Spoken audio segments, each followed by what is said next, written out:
Hey, we're going again with Tom Comet from Drone Boy. Welcome, Tom. Thanks for coming down and hanging out with us for a couple of hours. Thanks for having me. This is amazing. I can't believe I was expecting this to be in your kitchen. In my kitchen. I don't know. And I walked in and there's like this whole like thing going on. You got a production studio and it's lights and it's almost intimidating. Yeah, I would try to be cool. My wife would hate that in the kitchen. I can't do anything in the kitchen. This It'd is be the so only much room, better. This is the only room she lets me put something on the walls. Well, you've put a lot of stuff on the walls. That's pretty cool stuff. Eh? I've got more, but man, it's only so big. Do you like the trucks? I do. So I've got a die-cast collection myself, but it's a little different. I've got cranes. I used to do a lot of work with cranes, so the crane guys would give me the die-cast crane models. No kidding. Yeah, they're good. Like the Lieber cranes, like if you buy one, you get a free die-cast model. If you buy a $1 million crane, they give you $30. Oh, that's awful nice of them.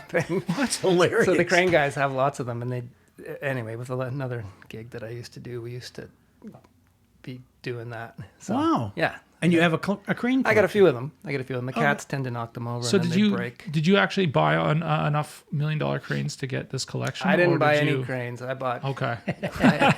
I hired crane guys. Okay. So when we're talking cranes, we're not talking movie cranes. We're talking industrial. Yeah. Big. Sure. Yeah, sure. Yeah. But to have all the die-cast models, yeah, that's cool. Yeah. That's really cool. Until the cats break them. Yeah, cool. yeah. That's why Randy doesn't have a cat. I got. I don't have a cat. I've got my old BMW motorcycle die-cast, the GS Adventure, 1200 Adventure die-cast. I think I bought the model before I got the bike. It was like one of those affirmations. Yeah, I think a lot of people do that with die-cast. They're like, I want this. I'll buy the little one that I can afford, and then one day I'll have Yeah. Oh, that's cool. the scale model of your life. So, Yeah. and then I've got, I got some helicopter stuff and some airplane stuff. Just a few, though. I mean, nothing like this. You don't fly, do you? I do. I know. I'm kidding. We'll get to that. Yeah, this is I'm all surprised just I one didn't truck. tell you already. Usually, it's like the first 30 seconds of any conversation. Oh, no, but if you talk to a pilot, it's like, oh, did you know I fly? We've had this conversation, so you did do that within 30 seconds. Okay. So I already checked that box. That was many 30 seconds ago. That's wicked. So, hey, tell us. Okay, so I'm going to ask you. Is Comet your real name? Comet's a little bit like the die-cast models. When I was younger, I wanted to... I grew up in a small place in rural BC, and I wanted to kind of escape that world and become a little larger than life, if you will. And it didn't start with the work that I'm doing now. It's just always been a part of my life. So going back then, I wanted to get out of there. I wanted to do something interesting. I wanted to do big things. At that point, I thought circus and juggling was actually what I wanted to do with my life. So that was what I set my heart into and started out on that path. And I needed a better name. Like my legal name was just kind of boring. No one knew how to spell it. It didn't roll off the tongue. It wasn't that exciting. So Can I try? It's Holland. Holland. Tom Holland. No, Tom not Holland. Holland. Holland, H-U. Oh, interesting. Yeah, not many people know that. Oh, now everybody knows that. Oh, you got to delete that part. No, I mean, and now, yeah. So anyway, I invented Tom Comet, and he was a little larger than life, and I started getting stars tattooed here and there, and I ran off to circus school. But it had nothing to do with the cleanser. No, well, no, sort of. It didn't. But then that became my logo, actually. Really? So I had like Tom Comet. And then Superstar Stunt Performer was listed underneath that with the 5 stars from the Comet logo. So I totally ripped off the Comet logo, and that was my logo. I'll send you a copy of that. That was my logo for the longest time. It's actually a pretty good logo. It was kind of fun. Sweet. So And the cleanser people didn't say a word. Well, I never got big enough for them to even notice. So circus and juggler. That was kind of the first iteration of me that was one of the first iterations of me was getting into juggling. It's sort of a progression in my life, or a repeating thing in my life, where I start doing something and then I just do it to the nth degree, like crazy. Like I used to juggle 8, 10, 12 hours a day, like freaky. Wow. Stuff. Well, I once juggled for a couple of minutes. Yeah. And then I couldn't find the third ball, so never mind. So, yeah. Well, my favorite joke recently is, what do you do when attacked by a group of clowns? Juggle. Go for the juggler. Ah, Yeah, I know. Yeah, that was pretty good. Yeah, it's not a good. It's not, good. It's not I a like good it. joke. I like it. Oh, good. So yeah, that was the beginning of Tom Comet. But then it's just kind of stayed as my name, and that's what everybody knows me as now. So there's no sense in changing it. It's not Of course. it's not legal, but it causes no end of confusion. Right. You know, when they're trying to book travel for you, your hotel, your. Well, that's fun. Yeah, it's like that's cool. Half my life trying. It's a cool name. So 10 and 12 hours a day juggling. What do you juggle? Oh, hey, you used to juggle chainsaws. Correct. Yeah. I so- don't imagine that's what you started with. No, you don't start with chainsaws. You start with one thing, and then you do two things, then you do three, and that I can becomes do juggling. one. Yeah. And then you work your way up from there, and then you start to discover what works, what people like, what's impressive. You know, fiery things, sharp things. And I imagine chainsaw-y things. how old were you when you started? I actually learned in high school. It was a kind of a cool thing. Our English teacher in grade 10, he came in. He'd learned how to juggle, and he came in and he taught the class, or he tried to teach the class how to juggle. Anybody who learned, either you learned or you didn't. But the idea was you had to write a descriptive paragraph for other people how to teach someone how to juggle or how to try to learn how to juggle. Oh, wow. and I Good was- technique to get the kids writing. Yeah, Yeah, and juggling, I guess. But so True. I learned, and I just sort of put it aside. It was one of those things that I learned. I was like, oh, that's cool, whatever, put it aside. And then a few years later, I was sort of doing the running away from home thing, and I ended up in San Francisco, hanging out in Golden Gate Park. And I don't know if you've been to Golden Gate Park No. in San Francisco, but on Sundays, it's kind of the day when everybody really hangs out in Golden Gate Park. And there's an area where the jugglers always meet and juggle and do their stuff. And I stumbled across that area, and I ran into these guys who were just amazing, like some of the best jugglers in the world, or certainly in North America, who happened to live in San Francisco and go there every Sunday. And I was just, it was kind of like, again, what has happened many times in my life. I saw it, and I was like, that's amazing. You see a dude or two dudes there passing 12 clubs back and forth on a beautiful sunny day in San Francisco, like utopic, scene, and the time just slows down, and you see it, and it's just, they're making it look effortless and perfect. And For sure. How total old would ease. you have been then? 17. Okay. Yeah, I was probably about 17 then. And I saw it, and I was like, that's what I want to do. And I was just like, I put a circle around that and just started working towards doing that. Signed up for circus classes in town, worked with the local circus, trained, went and did it all day long as much as I could, worked construction on the side to make enough money to eat. Yeah. And I just juggled, if you can believe it. Wow. Yeah. I'm wow. convinced. I believe it. Wow. But and then I became it. Like I did it long enough that I became it. And then you're doing it so much, you need to make a living doing it. So I started busking. That's the easy stepping stone to getting in there, and that led to doing that for a long time. I went to England, went to circus school in England. I met another guy who was equally as obsessed with it as me, and we sort of put together a double act, and we got right into it. We bought a $300 Ford Econoline van and drove it across Canada to the the juggling convention in Montreal. Did that, and then found out about the circus school in Europe that we could apply for. So we flew over to Europe, auditioned, stayed for 3 months because we got in, stayed for 3 months and worked, and then went to circus school. Now, when you over went, there. did you perform that in the circus? Not in the circus per se.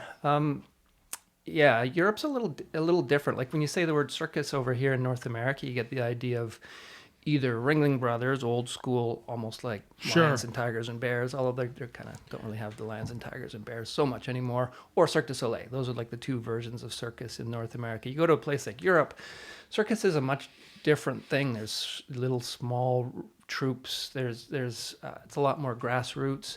There's a lot more diversity to it. Sure, there's big stuff, but there's little stuff going on too. There's lots of little festivals. There's performance. There's sort of a hybrid of theater and circus arts a little bit more over there, as opposed to the North American bright red hair and the nose and the kind of atypical stuff that you see over here. I was way more into the European side of it.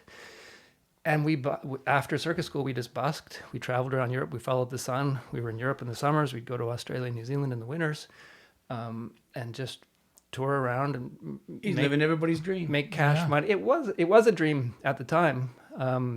It was great. You're traveling around making cash money, staying in hotels or staying with friends or whatever, going to festivals, eventually putting together like a press kit and a video. You were always, scraping together a video and trying to, it was sort of before internet, or the internet was just kind of started during that Not whole to time. mention all the juggling groupies. Yeah, there was a little bit of that too. It was a lifestyle thing. I It was can definitely That's brilliant. I have a question. Yeah. Okay, so with for anyone listening or watching, and they take 3 balls or 3 little oranges. That's what I was practicing with. Mm-hmm. How do you juggle? Like, what's the trick? We'll put 2 of them down. Okay. And start with 1. Okay. You have your hands out in front of you like this. Yeah. 1 ball on one side. You throw it up, boom, to the other hand. Yeah. And you try to do that as smoothly and fluidly as possible. Then you throw it back, boom, and you try to sort of not look at your hands, because obviously once you have more than 1 ball, you can't be watching more than one thing at a time. Can't wink at a groupie if you're watching in your the ball. peripheral vision, you're just throwing that 1 ball back and forth. Yeah. And if you have the patience to do that for an hour or 2, like maybe over time, it'll make it a lot easier to do than 2 and then 3. Most people, they just try to pick up 3. They try 3, drops on the floor. They say, I can't juggle. Well, of course you can't juggle. You didn't learn how to juggle. It's like, it'd be like trying to get in if you didn't fly a helicopter, getting in the controls of a helicopter and expecting to be able to fly a helicopter. You can't do it. Well, that's you easy need to too, isn't it? Sure. Yeah, it's easy if you do the incremental steps. It's like any of this stuff. There's a recipe to it. Okay, so what do you do with the 2 then? So 2, you start with 1 in each hand. Throw the first one. When the first ball gets to its there's a word for Apex? it, apogee, or the apex of its flight, you throw the other one under it, and it goes up and lands back in your first hand. So you go whoop, whoop, whoop, whoop, catch, catch. So throw, catch, catch. Okay. Then start with the other hand. Throw, catch, catch. Yeah. Right? Then throw, catch, catch. And then you do that for another couple hours. Yeah. Until you're really good at that. Then you add the third ball. So then there's no break in it. It's throw, catch, throw, catch, throw, catch, throw, catch, throw. Everything's going across. Boom, boom. Interesting. Boom. A lot of people try to do, they're trying to pass it from one hand to the other. They always have a strong hand and a weak hand. So they're trying to pass 1 ball underneath and 1 over the top, and they're trying to do that. And that's a different pattern of juggling, but the basic, it's called the cascade pattern of, I can't remember, it's been so long. I think this one's cascade. Anyway, the basic pattern is everything goes up the middle. I can draw it out on a piece of paper for you. I can do it. But then when you get to something like chainsaws, I mean, now you're catching a handle. You're catching something completely. That's a new thing. So again, you break it down. The chainsaws is a whole bunch of steps you got to break down. You had to learn you had to find the right saw that was small enough and light enough. Like back then, electric saws didn't exist. Nowadays, people are juggling with electric saws. Poo-poo, it doesn't even count if you ask me. But Yeah, that's just too easy. that's just too easy. Yeah, But, I'd start with that. We're the stunt coordinators on Canada's Got Talent, okay. and we've both done different things on that. But Yeah. I was there once for a chainsaw juggler. It's quite fascinating. He had to put another different handle on them. Yeah, you got to put a different. So you got to get a custom handle built. You've got to learn which way the saw is spinning. It spins a certain way, so if it's got centrifugal force, you got to flip it upside down. Otherwise, when you throw it, it's just going to spaz out on you. Yeah, you've got to do a bunch of stuff to make it work. And then you've got to figure out how to... So, you go back to basics. You start with just the saw. You take the chain off it, but you have it running because otherwise you don't have the centrifugal force. Right. It's totally different. You try to juggle a chainsaw that's not running, it's actually 10 times harder because it doesn't that's spin interesting. on itself. Yeah. Don't try this at home, folks. Right. Yeah, if you have a chainsaw, leave it where it is. Yeah. Oh. And then you've got to figure out how to do that with 2 other objects. So Sure. at first, like for the longest time, I mean, when you first learn, you learn with 2 balls and a chainsaw. Then it was like, well, that's not that impressive. So for the longest time, I juggled a chainsaw, a bowling ball, and an egg. That was my gig. And I ate one of the objects. Yeah. Guess which one? Well, I didn't eat it. I'd catch the egg in my mouth. I mean, you're still here, so we're hoping it's the egg. Yeah. Yeah. And actually, for me, I sort of had assumed that doing 3 was impossible. Because again, like what you said with how do you do 3 balls? How do you start with 2 chainsaws in one hand and 1 in the other hand? Yeah. That was the thing that I really didn't figure out. And I actually saw another guy. There was a guy, Mad Chad Taylor from Los Angeles. I toured with in Europe one summer, and I saw him, and he had it figured out. So he had the third saw. You get them all running. One of them has a little tip protector on it. So instead of the chain going right to the end of the bar, it had a little thing that stuck off the end of the bar. He'd rest it against his leg with the bar facing down, rest it against his leg, but the tip wouldn't stub into the ground because it had that little tip protector. Throw the first one, throw the second one, reach down, grab the third one, and then he could get going like that. Yeah, the guy I saw had them between his legs. He put one between his legs and made a joke, of course. It was quite funny. You start this thing, go. Ooh. Okay, so that's a new technique. I haven't seen. He put it down one. between his legs and then just and pulled it out. Was he electric or gas? I think he had gas. Yeah, good. Gas is where it's at. Cause Yeah, no, he had gas. Why is that? It's just loud and intense. Oh, and sure, okay. Like you're More basically of a presentation. Yeah, and you're sort of poisoning yourself as you go. You're breathing 2-stroke. Yeah, I like that. Fumes as it's going. The longer you go, the more spaced out you get. It's that's what I want to see from my axe. But I think that the way the world's going, all chainsaw jugglers are going to have to go electric. Oh, I think the liberal government's mandating that. Electric chainsaw Are they for juggling. real? For real? For real? Because I wouldn't be surprised. But you can't get grant money. So if you're a chainsaw juggler and you're switching from gas to electric, they'll give you. That's hilarious. They've got a subsidy. That is really funny, man. Oh my god. Okay, so honestly, that's not far fetched, man. That's believable as hell. Well, somebody's going to hear this and then say, "Hey, I've got an idea," and they're going to take it to Parliament. True. Or they're going to write in and say, "I want my grant money," and they're going to say, "What?" What does one learn, Tom, at circus school? Like you go to this, you apply, they take you. How do you? Okay, what do you have to take there? How do they decide Obviously, you're you the have to learn guy? how to juggle on a unicycle. That was why we chose going to England as opposed to actually, because we tried to get into circus school in Montreal, École Nationale de Cirque, which is basically the circus school that gets people into Cirque du Soleil. Okay. But we weren't good enough. We were like, because we were jugglers. We were just hippie jugglers, and that's all we really cared about was juggling. For École Nationale de Cirque in Montreal, you needed to be able to do a handstand for like 3 minutes. You had to sort of be able to do all these different things or be really good at all these different things. You had to be able to do a backflip. I can't do a backflip. I've never been able to do a backflip. I mean, I guess maybe if I put my mind to it, but that was not what I wanted to do. Yeah, I wanted to juggle stuff. We went over to this school in England, and it was more of an intro. It was like a 1-year intro to circus. It was they were teaching us a little bit of everything, but they didn't care that we were just good at sort of one thing. Juggling was what we were really keen on. But then we did trapeze, we did, acrobatics, we did, that school was cool because they taught us, there was a lot more theatrical stuff to it. There was like clown training. They also did healing stuff, like how to keep your body going. If you're going to be doing circus your whole life, your body's going to start to fall apart, which is what they should be teaching stunt people too. Here's this type of healing method. We have someone in teaching you that. They covered the whole spectrum of stuff. And our class had everybody from like young, super athletic acrobat type people to, we had a 40-year-old nun lady who'd quit being a nun and she wanted to get into circus, and she was doing this class. Is that what we call them now? Nun ladies. Nun ladies. Nun-type ladies. Yeah, I get it. I knew exactly what you meant. Well, that's interesting. And she'd come to the pub with us. And could you imagine this young lady? She became a nun. She went through everything that you go through to become a nun. But in the back of her mind, she really wanted to be a circus performer. And she did it. God bless her. That's awesome, man. It was a real mixed bag. And it was great. And we made lots of contacts. And then Bob ended up buying this bus, this like 40-foot diesel coach from someone in England, like an old defunct bus. And we just drove around the continent all summer in that bus in Europe and busked and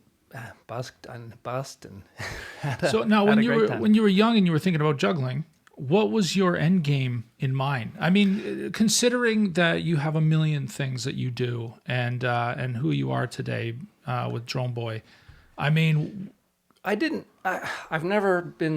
good at I've been, in my whole life, I've always been good at going, that. I want to be able to do that. And be able to do that. And usually quite quickly, sometimes within a few months or a few weeks or, you know, the drive. But then, okay, what's the next, how does that fit into the big picture of my life? That's the part I'm not maybe as good at. I get that. And then I'm like, oh my God, I've got this. I don't know if I want to do this anymore. Oh, like right. I've done that a lot in my life too. Like I actually don't juggle. I don't do circus stuff anymore. I mean, I can, but I have no interest. I have zero interest in it. I'm glad I did it. I don't feel like it was a waste of time. But I'm happy to be doing something else. Like a lot of people that I worked with then, like there were street performers that travel around that do this stuff. And we'd travel with the same group, and you'd see people all over the world, and it was fun. It was a really cool little community. There's still a lot of my friends on Facebook. Most of them are still doing the exact same thing, and it's awesome. They love it. They're living their best life. I'm like, oh, I own a house now. I've got a sort of a different career. I'm in a different world. I've lived 2 or 3 different lives actually since then, and I'm really thankful for that. And I probably won't do drones forever. That'll evolve. For me, it's been an evolution. This leads to that. I don't know what the end game is, but I know what the next thing is, and it leads to the next thing, the next thing, the next thing. And it's always been something, it's almost always been something super exciting.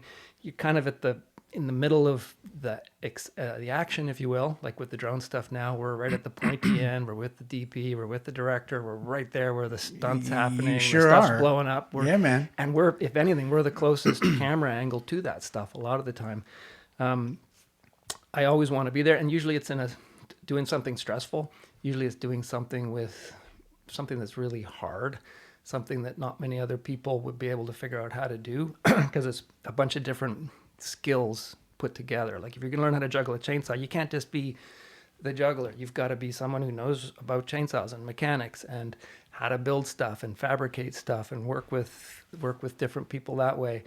The logistics of, oh my God, I've got a gig in Austria. I need to get my 3 special chainsaws to Austria. Totally. How the hell am I going to do that? Or any of that stuff. And and you've only got one shot at it. Like we used to do, like you mentioned, Canada's Got Talent. I used to do a lot of TV shows.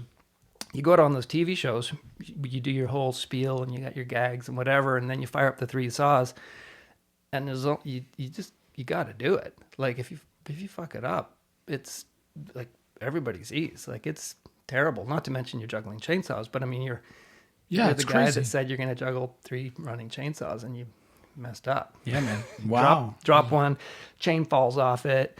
You're there with your like chainsaw tool trying to put your chain back on. And the floor director's going, 10,000 people out there. Yeah. Exactly. Like it's on. It's gotta work. yeah. And I mean the drones are kind of similar. Like we haven't talked about that stuff at all, but that's fine. We'll get there. We've got some time. This is a 7-hour podcast. So what was your exit from the circus? Where did you go? It wasn't an exit so much as an evolution. Well, so yeah, circus and street performance led to, I don't know if you guys remember this part of the world. I saw the Jim Rose Circus Sideshow, like back in the day.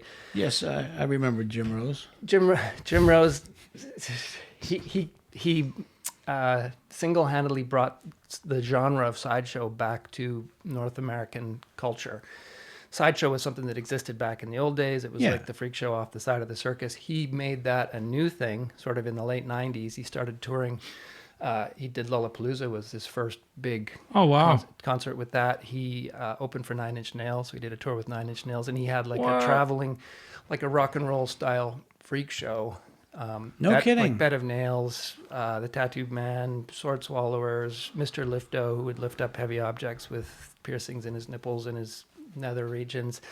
That's awesome. Whoa. Awesome stuff. Lifting stuff with your nether regions. And then at some point in my little world, we went and saw that show, and I was like, wow, that's what I want to do. So I called him up, and then I ended up touring with him for a while. I was his chainsaw juggler. No way, for a that's good cool. length. And that was actually why I got into juggling chainsaws. He's like, oh, we got this chainsaw juggler. He's no good. He smells bad or something. They didn't like touring. He only with him. has 7 He was fingers. he was a great juggler. They didn't like touring with him. Right. because it's just personality. his to personality something. didn't fit in. So he's like, well, and I was only doing the one chainsaw at that point. He's like, well, if you can do 3, if you can up your game to 3, and that was what sort of promoted my brain to going, okay, I got to figure out this that's a 3 trip. chainsaw thing. And then I toured with him for a while doing the stunt show thing, but that didn't last long. We did a North American tour. We did like 56 cities in 2 months and 1 week.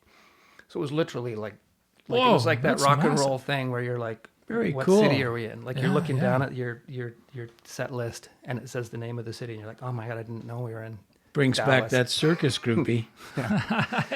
It was like that a little bit, but anyway, it was fun for a little while. It was a lot of fun. I can say I've been on tour and done that life. Right. So now, Briefly. okay. So, but you evolved, as you said, which causes an exit from that life. Yeah, so I wanted to do my own stunt shows. I hooked up with another girl, this lady Christine Taylor. She did a lot of acting and theater and one-woman shows here in Canada. We got together, hit it off. She suggested that we put together a double show. So we started to put together our own touring stunt show that would do theaters. We weren't out on the street anymore. We had more control. She was more into writing scripts and writing little more theatrical stuff, but then working in the stuff that I did. She dressed up like a nurse. I was the chainsaw juggler guy. I had some other stuff I did too. I had a character called Lawnmower Man. So I'd come on in like this little purple G-string and a cape with big L on the back, and I'd have a... Sorry, we missed that one. We need pictures of this. There's one. a picture. I sent you guys the pictures. Okay, sweet, that one's sweet. going up. Sweet. So I have a Flymo lawnmower. I don't know if you remember the Flymo. It doesn't have wheels. It hovers on a bed of air, but it's like a lawnmower I that's think a I hovercraft. do, yeah. So I used it because it was a little bit lighter than the ones with wheels. And then I'd flip it up, and by the handle, I'd balance it on my chin, and then she'd throw a bunch of heads of lettuce into the lawnmower blades. And What were make you a guys salad. doing when you came up with this thought? We're trying to make money. The The more dangerous, the more stupid, the more money. What do you want to do tomorrow? How about Lawnmower Man? That's so good. So yeah, there was Lawnmower Man, there was love it. Chainsaw, but we had a whole bunch of gags. I'd put a watermelon on her neck and then saw it in half with the running chainsaw, so it would split in half on the back of her neck, and just that kind of stuff. But Cool, man. in the process of doing this live show, Holy I was kind of enamored with pyrotechnics. I saw pyrotechnics on stage and what people were doing, what some of the bands were doing. Sometimes we'd open for bands and stuff, and we'd see this stuff, and it was like, wow, I want to do pyro with the stuff that I'm doing. So I was still in Vancouver at the time. So I called around to all the effects coordinators in town saying, I want to learn pyro. I went out and did my license, got my pyro license. I have my license. And they're like, well, we don't care. Like, go away. You know what it's like. Yeah. Yeah. I couldn't imagine somebody phoning me and saying that. You don't come near my house. And I still get that now. And I was like, yeah, don't come there. But I finally found one guy who had his own little pyro company. He did union work and non-union work. He did live shows. He did corporate stuff. Like he did everything from weddings to shows. And he was like, yeah, come and work for me. So I basically became his sort of slave helper for a couple of years. But he really knew everything from like the chemistry side of it to electronics to building firing systems to fabricating mortars and like everything you needed to know to become an all-rounded pyro guy. And I did that in Vancouver for a couple of years. And then, we started building it into our own live show. So we'd have, a big pyro finale at the end of the show, or we'd have, stuff would blow up, like the watermelon. Instead of cutting it in half with the saw, it'd just explode. And Off her neck? It depends. There'd always be different context. This girl, for I it. gotta meet this girl. Yeah, She's Christine the Taylor. ex. She's gone now, but I mean, she's not gone. She's still around, but she's Yeah. I imagine she's around. She is around. If she was gone, it would have been your fault, I'm sure, with the chainsaw. Yeah. Can you imagine? She blew up a watermelon on her neck. She's around. Well, you know what's funny is you say stunt show, and when I was out on Canada's Got Talent, they really didn't want to do some of these fire acts and stuff without a stunt coordinator there, it makes a lot of sense, except when they're asking me. It's a live show. It's not what I do. It's not TV. In a live show, they got this guy wants to hang upside down. He's got a sling that's it's fire retardant and everything, so it's not going to burn through. But that's the idea, and that's what the crowd thinks might happen. But then underneath him, he's got this. He's got kind of a flat dolly with a bunch of steel things pointing up at him. Mm-hmm. Those things could have been foam. Mm-hmm. And on TV, they would not be there. We would that would just go in after in post. And when they asked, at first glance, how would you change things? What are you talking about? I would take all of this out. Yeah. All of this. And fake At it. some point, I was just like, you guys got to do what you got to do. All I can do is kind of safety it and make sure that everything comes out as clean as possible with as little blood as possible. So I imagine when you say stunt show, there had to have been a mistake or there had to have been something. It's fun to watch some dangerous shit happen. But, on set, we have mistakes. Mistakes have happened. Yeah, no, for sure. I remember one time doing that cheesy lawnmower act, balancing the lawnmower on my chin. And the lawnmower was designed to be lightweight and foldable. So the handle used to fold in half. So it had these eye bolts that you could loosen to fold the handle in half. And I remember I was balancing it, and I remember seeing, bing, like the eye bolts just flew out, and then the lawnmower flipped. And then it's coming straight down blade first, and I just sort of deflected it away. And is it running? And it's running. Yeah, that's how you make the salad. Otherwise, you just... Oh, that's, of course. I forgot about the lettuce. It's the world's most dangerous salad. That's hilarious. Yeah. Oh my God. So there was stuff like that. But I was lucky. because we did pyro in our live shows, which, it ended up evolving to a different thing than stunts soon after that. But, I've had stuff blow up in my face. You have stuff that's bigger than it's, the old pyro thing. It's like, oh, look at this. It's going to be a little boom. And it's like the whole universe collapses. Yeah. We've been involved with that stuff. Yeah. We've all seen it. If you've been on set. Usually I find on set these days, if anything, the pyro's more they make a big, big deal about it. And then they do it. And it's like, 100%. For sure. But then every now and then, we had one last 2 years ago where it was like, oh yeah, it's going to be this. They made sort of a medium-sized deal about it. And then there was literally like 4-inch, I won't say what show it was on, 4-inch wooden posts blowing up, and one sealed right past our cart where we're doing our drone stuff. Oh my God. And went right through one of the set pieces that was right beside the cart, like a 4-inch, 5 foot long, 4-inch diameter wooden post. Wow. And everybody wants to watch it. Everybody on set wants to watch it. And as part of... Same with the drone stuff. They want to get close to the action. They want to and I'm just like, the same with pyro and drone. Get everybody... 100%. Anybody who doesn't need to be here needs to be a long, long, long As part of my safety speech, I always tell people, if you can see the bomb can see you. Yeah. Really? And there's been some issues, in the past. But well, as far as in my experience, every bomb that we've ever had, any car blowing up or anything, some piece has always gone further than anyone ever said or expected. Sure. Always. Yeah, that one piece. I did a show a while back, a couple of years ago, and we're blowing up a house trailer. And everybody wanted to watch this because it's huge. And the house trailer is actually practical. With the exception of a few cuts here and there, it's pretty much practical. Everybody's the safety place will be behind those trees, way back behind that fence. And I have a video I can show you where part of that motor, whatever it was, the trailer, went over the trees. Landed behind everybody. It was great. Just watch this huge piece fly through the air. It was great. Anyway, shit happens. I'm amazed how lucky we get a lot of the time. 100%. Yes. But I don't even know if it's luck. It almost seems like there's something else going on. I've seen so many close calls throughout my whole life in lots of things that I've done, from the live shows to even just walking down the street, even just seeing someone on a cell phone punching in their phone and almost getting hit by a car. But there is something else going on that's keeping us safe a lot of the time. Like that day on the show where the 4 foot or the 6 foot 4 foot diameter piece of wood flew past us. Why did we put the cart there? We would have put it 3 feet over that way. Yeah. 100%. Yeah, you're right. Yeah, Everyone talks about close calls. Not a lot of people are there to talk about when it actually happened. Or, It's interesting. It is. So again, you left circus, and so Left circus, started doing stunts, and then wanted to start to run my own show. Wanted to have a little more control instead of like with the stunt show stuff. We were always like opening for bands. Like we had some great situations. We had some.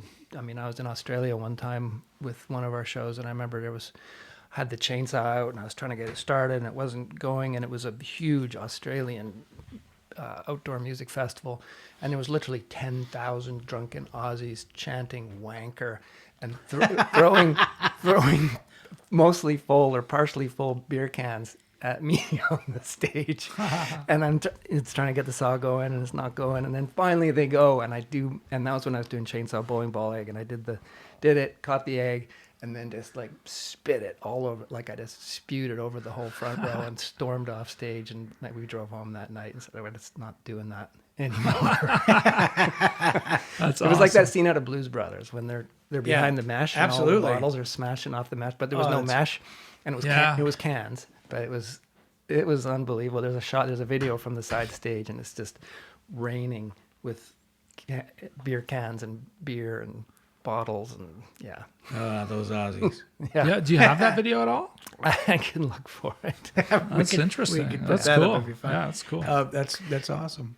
So yeah, I wanted to do bigger stuff. I ended up, me and Christine went our separate ways. I went across Canada. Went back to my roots. Started doing street performance again. I actually rode a 12-foot high unicycle as well. Okay, just a second. Right on. Ride a 12-foot Right high on. unicycle. I Just knew a it. second. I knew it. Have you ever tried to ride a unicycle? Yeah, I've tried. Because Yes, the not- operative word is tried. Yeah, right? yeah, 100%. See, I've tried. I could never get that bugger. No? How do you get on a 12-foot tall unicycle? Well, you need like a ladder, or in my show, I'd climb up 4 people. You'd clamber over 4 other bodies. But to make that more interesting, I insisted on stripping down to just a G-string. So I would wear just Tom's got issues. There's Just a second. a whole lot about you that I'm Just loving. a second. So I'd be this sweaty. At that point, I always shaved my head bald. So I'd be this sweaty, bald guy, more muscular than I am now, guy climbing over 4 dudes that I'd just sort of get to help me out. And then In a G-string. In a G-string, just to make it fun. And Yeah, I always find that fun. Maybe that's why I couldn't ride the trick. unicycle. That's the trick. Do you wear a G-string? No. Well, No, That is the thing. I may start. you gotta keep yourself nice and tidy down there, and then Yeah. it makes it easier. Yeah, 100%. 100%. This podcast is taking a turn. I believe it. I see this. I'm going for a motorcycle ride later this afternoon. It's going to be really nice. I don't know what I'm going to wear yet, but there are choices. Holy mackerel. So yeah, that was what I did then. But I went back to doing that, and then I met the woman I'm with now, Rebecca, on tour. We did the Fringe tour across Canada. She was in a dance group. I was doing street. We didn't hook up on the tour because I was still sort of with Christine, but I wasn't. I was kind of running away from my life. Right. Ended up meeting her again like a year later in Vancouver when I was properly single at that point. Yeah, we and she hooked up. remembered you as being a tidy, tidy tidy young man. Yeah. She thought you were taller. You said, no, that was the unicycle. I remember you. And then we started putting shows together in Vancouver. We kind of started mixing the pyro in, doing these. We got hired by more of the big sporting events like Whistler Ski and Snowboard Festival. They do a big stage show. We had some contacts up there.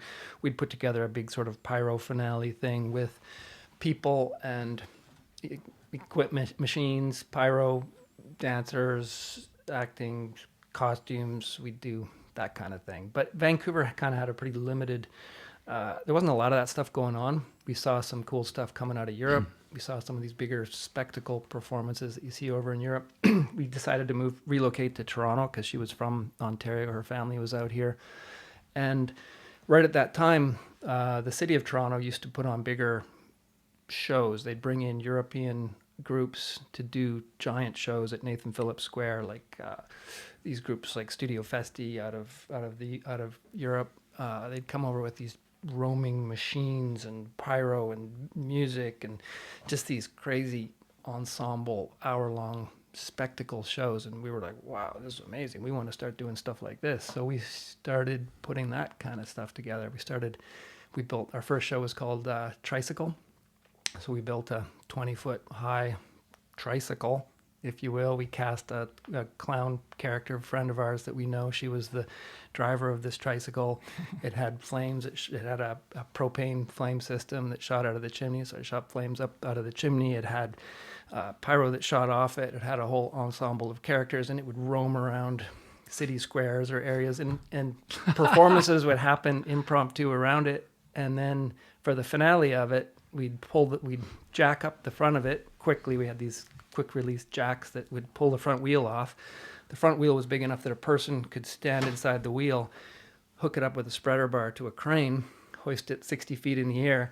The girl's running in the wheel. She's side picked both sides of her harness, so she can't fall out of it. So she's running, and there's 8 pyro boards around it, all shot wirelessly. So she's the center wheel, human-powered pyro finale.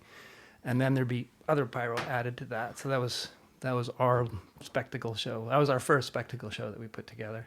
Fucking right. And you got paid for this? Yeah, you get paid big money. It would cost a fortune. I mean, to do these kind of shows, because usually there'd be one show, or maybe you do 2 nights in a row.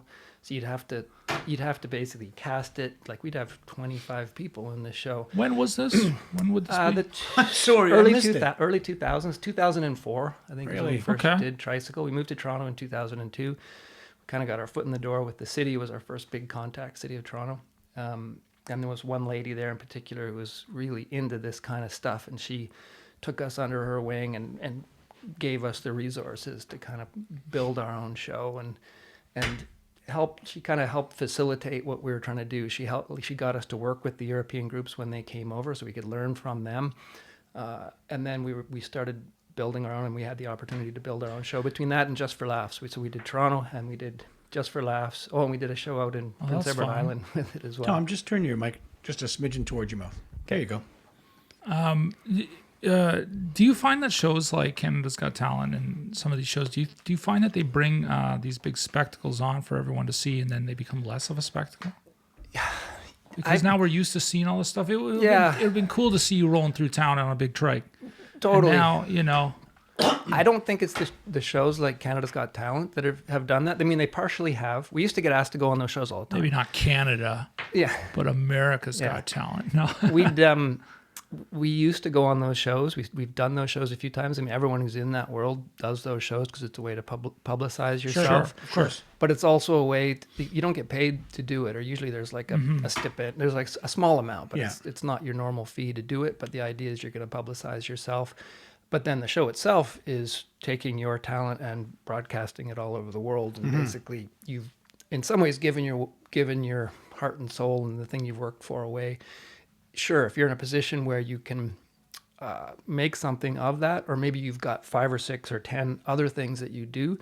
If you're someone who does one thing, like say you're just juggling chainsaws, I did other things, but if that's your one thing that you do, you've just given it away. Right. On those shows, or a lot of the times those shows are sort of you got to do this, and then you get to the next round and you got to do this. So by the time you get around to the top level to maybe winning it or not winning it, you've shown all your stuff. You've given all your stuff away. And at the same time, you see whether they're winning or not, you see some pretty amazing performances and some really cool stuff, but you don't. There was a time when these shows didn't exist, and these things were more fascinating because we didn't know it existed, and you'd stumble across it and you'd see it in a live environment. Yeah. And that's exactly the problem. Like, people used to come down to Nathan Phillips Square. They'd hear about there's going to be something exciting. It would be publicized, right? 100,000 people, 80,000 people would come down. They would experience the show because having a 20-foot high tricycle barreling down on you, shooting fire with this crazy certainly not something driving. you're going to see every day. It's not something you're going to see every day. You're going to remember it. It's going to be burned in your brain. Psyche, in your brain. Exactly. Yeah. You're not going to be able to forget it if you wanted to. But that's people. We've all gone into this world. Yeah. Everybody's in the cell phones. Yeah. Everybody thinks that this is real, and it's not real. And we've kind of given away the high resolution version of the reality, and we've all traded it for a little tiny window of it. Yeah. And people think they've seen everything. Everybody thinks they've seen everything because they've seen it here. And that's kind of why that's why we don't do Circus Orange. Circus Orange was the name of our spectacle company. That's why we don't do Circus Orange anymore. We found that people, one, didn't want to pay enough for it was like some of our shows were $100,000 to do, to mount it. To do it for 2 nights. It's like people are, what does it cost? Is it $5,000? No, it's $100,000 to do tricycle for 2 nights or whatever it is. But I mean, it wasn't a small amount of money.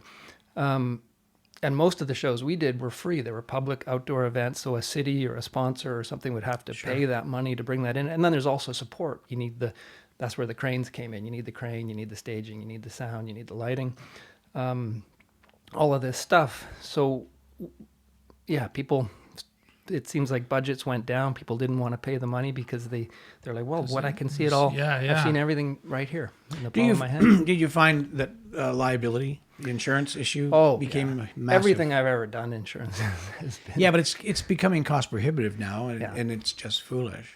Yeah. No, I mean, most people don't know this about me. I still actually have a pyro company. I still do pyro. We actually do every Raptors home game. We do the pyro for Toronto Raptors. Did you bring anything today?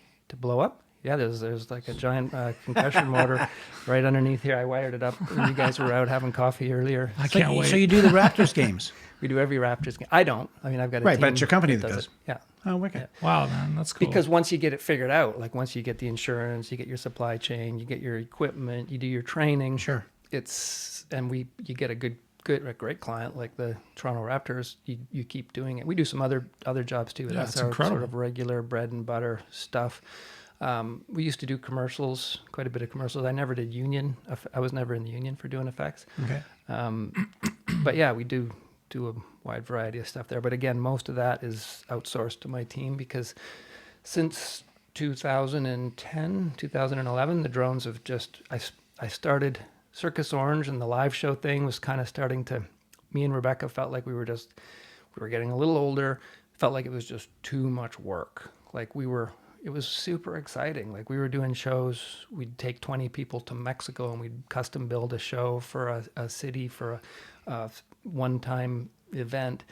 And we'd figure out how to take 20 people down there, how to take pyro down there, how to take our equipment down there, how to rehearse the show, to do the show. And it was awesome. But after a while, it just got to be too much work. It was like the amount of money we were getting for the amount of energy. It was like the energy, money, fun equation wasn't working out. We were still having lots of fun. And yeah, you know what it's like when you get older. You have a house, you got a mortgage, when you're younger, we could work harder too. We used to be able to, we'd work on these shows. We'd work from dawn until, 4:00 in the morning, putting these shows together. Rebecca and the girls would be sewing costumes. I'd be in the shop with the guys. We'd be welding stuff and building stuff for weeks and weeks and weeks on end. And it was just a labor of love. And it was awesome. A lot of them turned out great. Some of them didn't turn out great, but it was still an experience. But we just got to the point where it didn't feel like it was as worthwhile anymore. Right. And that was right around when the internet really took off, social media. Yeah. And everybody in the world felt like they'd seen everything. Got a little discouraging, perhaps? Yeah, people got more jaded, I think. So, interesting. Yeah. So then... But it was right around then that drones really kind of started to come into the mainstream. DJI invented the Phantom. You probably remember the white. I have one. Yeah, the Phantom 1 came out, and it was like, oh my God, like drones are...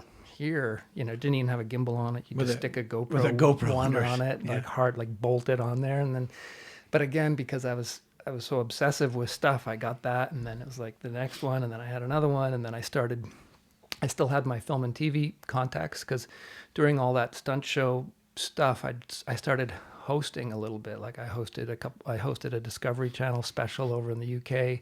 I did with the stunt show stuff with Christine, we went to Burning Man, and there was an hour-long show on TVO on us. And then with Rebecca and I, we did a show called Fire Jammers, which was on one of our other spectacle shows. It was literally the behind-the-scenes of us building it, putting it together the month it took us to build it, and then us doing it at the X, actually, in Toronto every night for 2 weeks or however long the X is.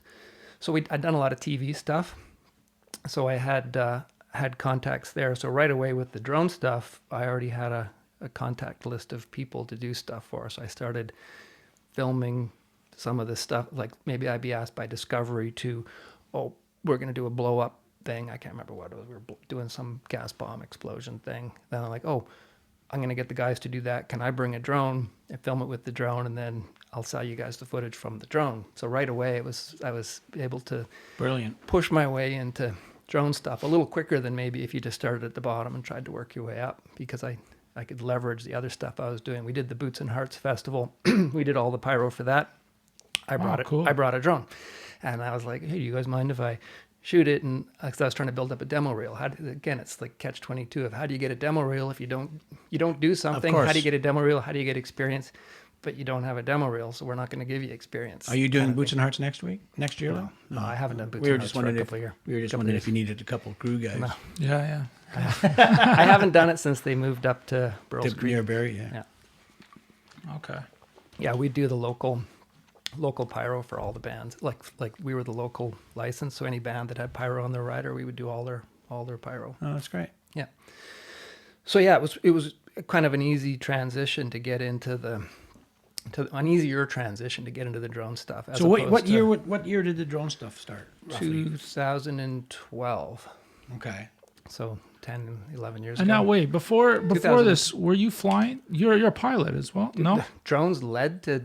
I started flying drones before I started flying airplanes. Oh, hilarious. Okay. It's like totally the backwards thing. Most people are like, oh, I flew an airplane, getting in the drones was easy. I was like, I started flying drones, and then Tom Comet here, okay, next. Right, okay.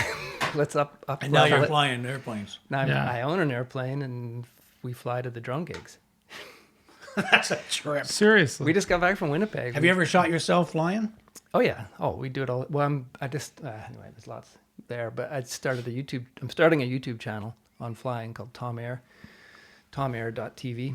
It's not out yet. Like we're working on our first 2 episodes. AIR. Yeah, tomair.tv. There's an Instagram, tomair.tv on Instagram.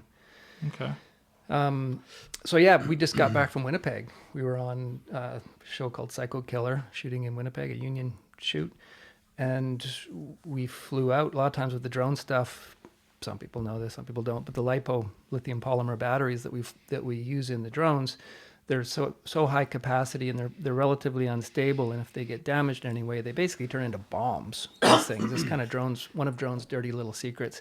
Like if you were to puncture that battery pack with a nail or a screw or something, or if it was damaged or if it's short-circuited, that thing catches fire and you cannot put it out. And it generates the most, especially with the bigger drones and the bigger batteries, it starts generating more toxic smoke and flames and fumes than anybody wants to be near. If you had one in this room, the 3 of us would have to vacate this room immediately. That would be something that I think should be told to every drone owner.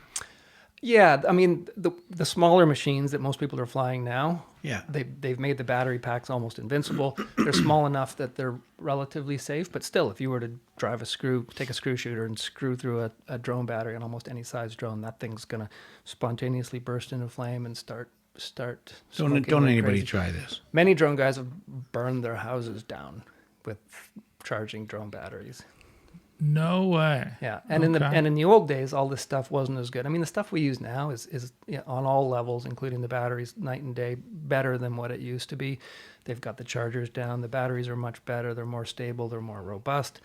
But the airlines have a policy. They've got a certain milliwatt hour size battery, and then after that, you cannot travel with them on a plane unless it's a dangerous goods flight.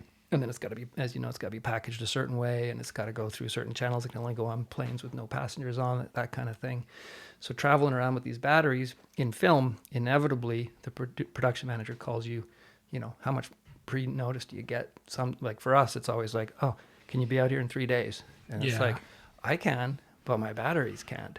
So what do we do? And these batteries, it's not like batteries you can go to Canadian Tire and buy. These are very specialized batteries that are super high capacity, 12S, 48 volt lithium polymer batteries.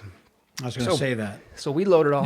We load it all on our airplane. My Cessna 337 Skymaster. Fly ourselves out and do the gig. But so this is legal, the transportation of the. I can do it myself. Yes. Yeah. Okay. Absolutely. Okay. Yeah, Yeah, that's hilarious. I hope I can. Okay, some editing happening here.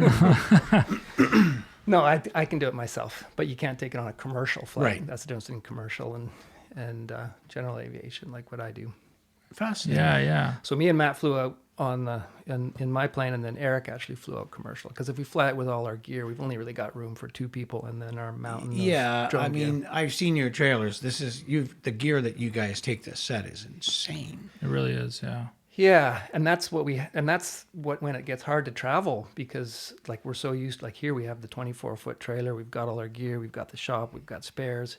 You go somewhere to do it, like, and that's another reason why I don't like flying commercial if we have to, because you know what it's like. You got to break all your stuff down into smaller bits. You got to fit it in the 50-pound allotment for your check-on. I mean, none of our stuff's 50 pounds. Inevitably, you're going to forget something, or you're going to leave the backup, this, that, or the other thing behind because you haven't got the room, and you get there and it's like, this one doesn't work. It got damaged. It got left, it missed the flight, whatever. We don't have the backup.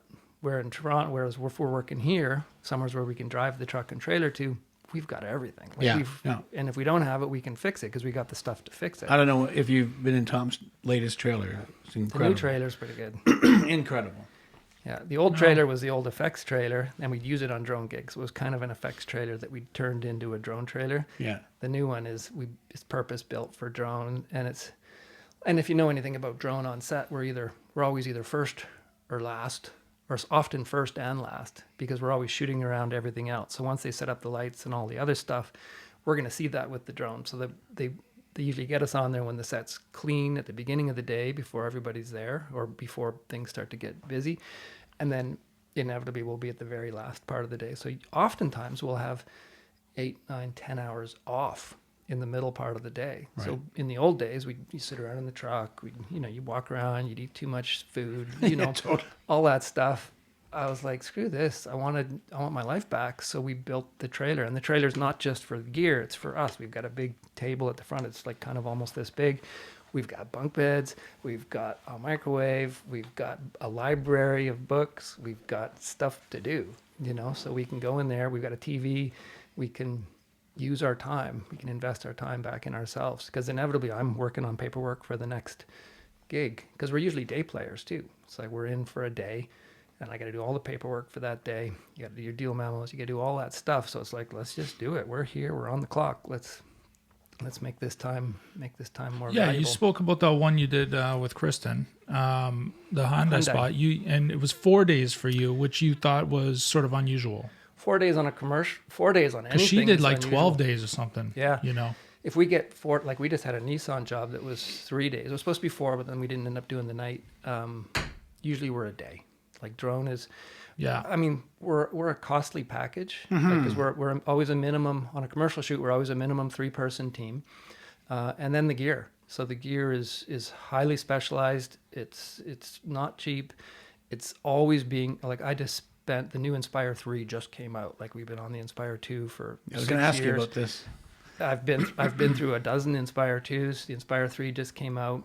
We've ordered one. We're going to see how it is, and then if it's good, we'll have to order a couple more.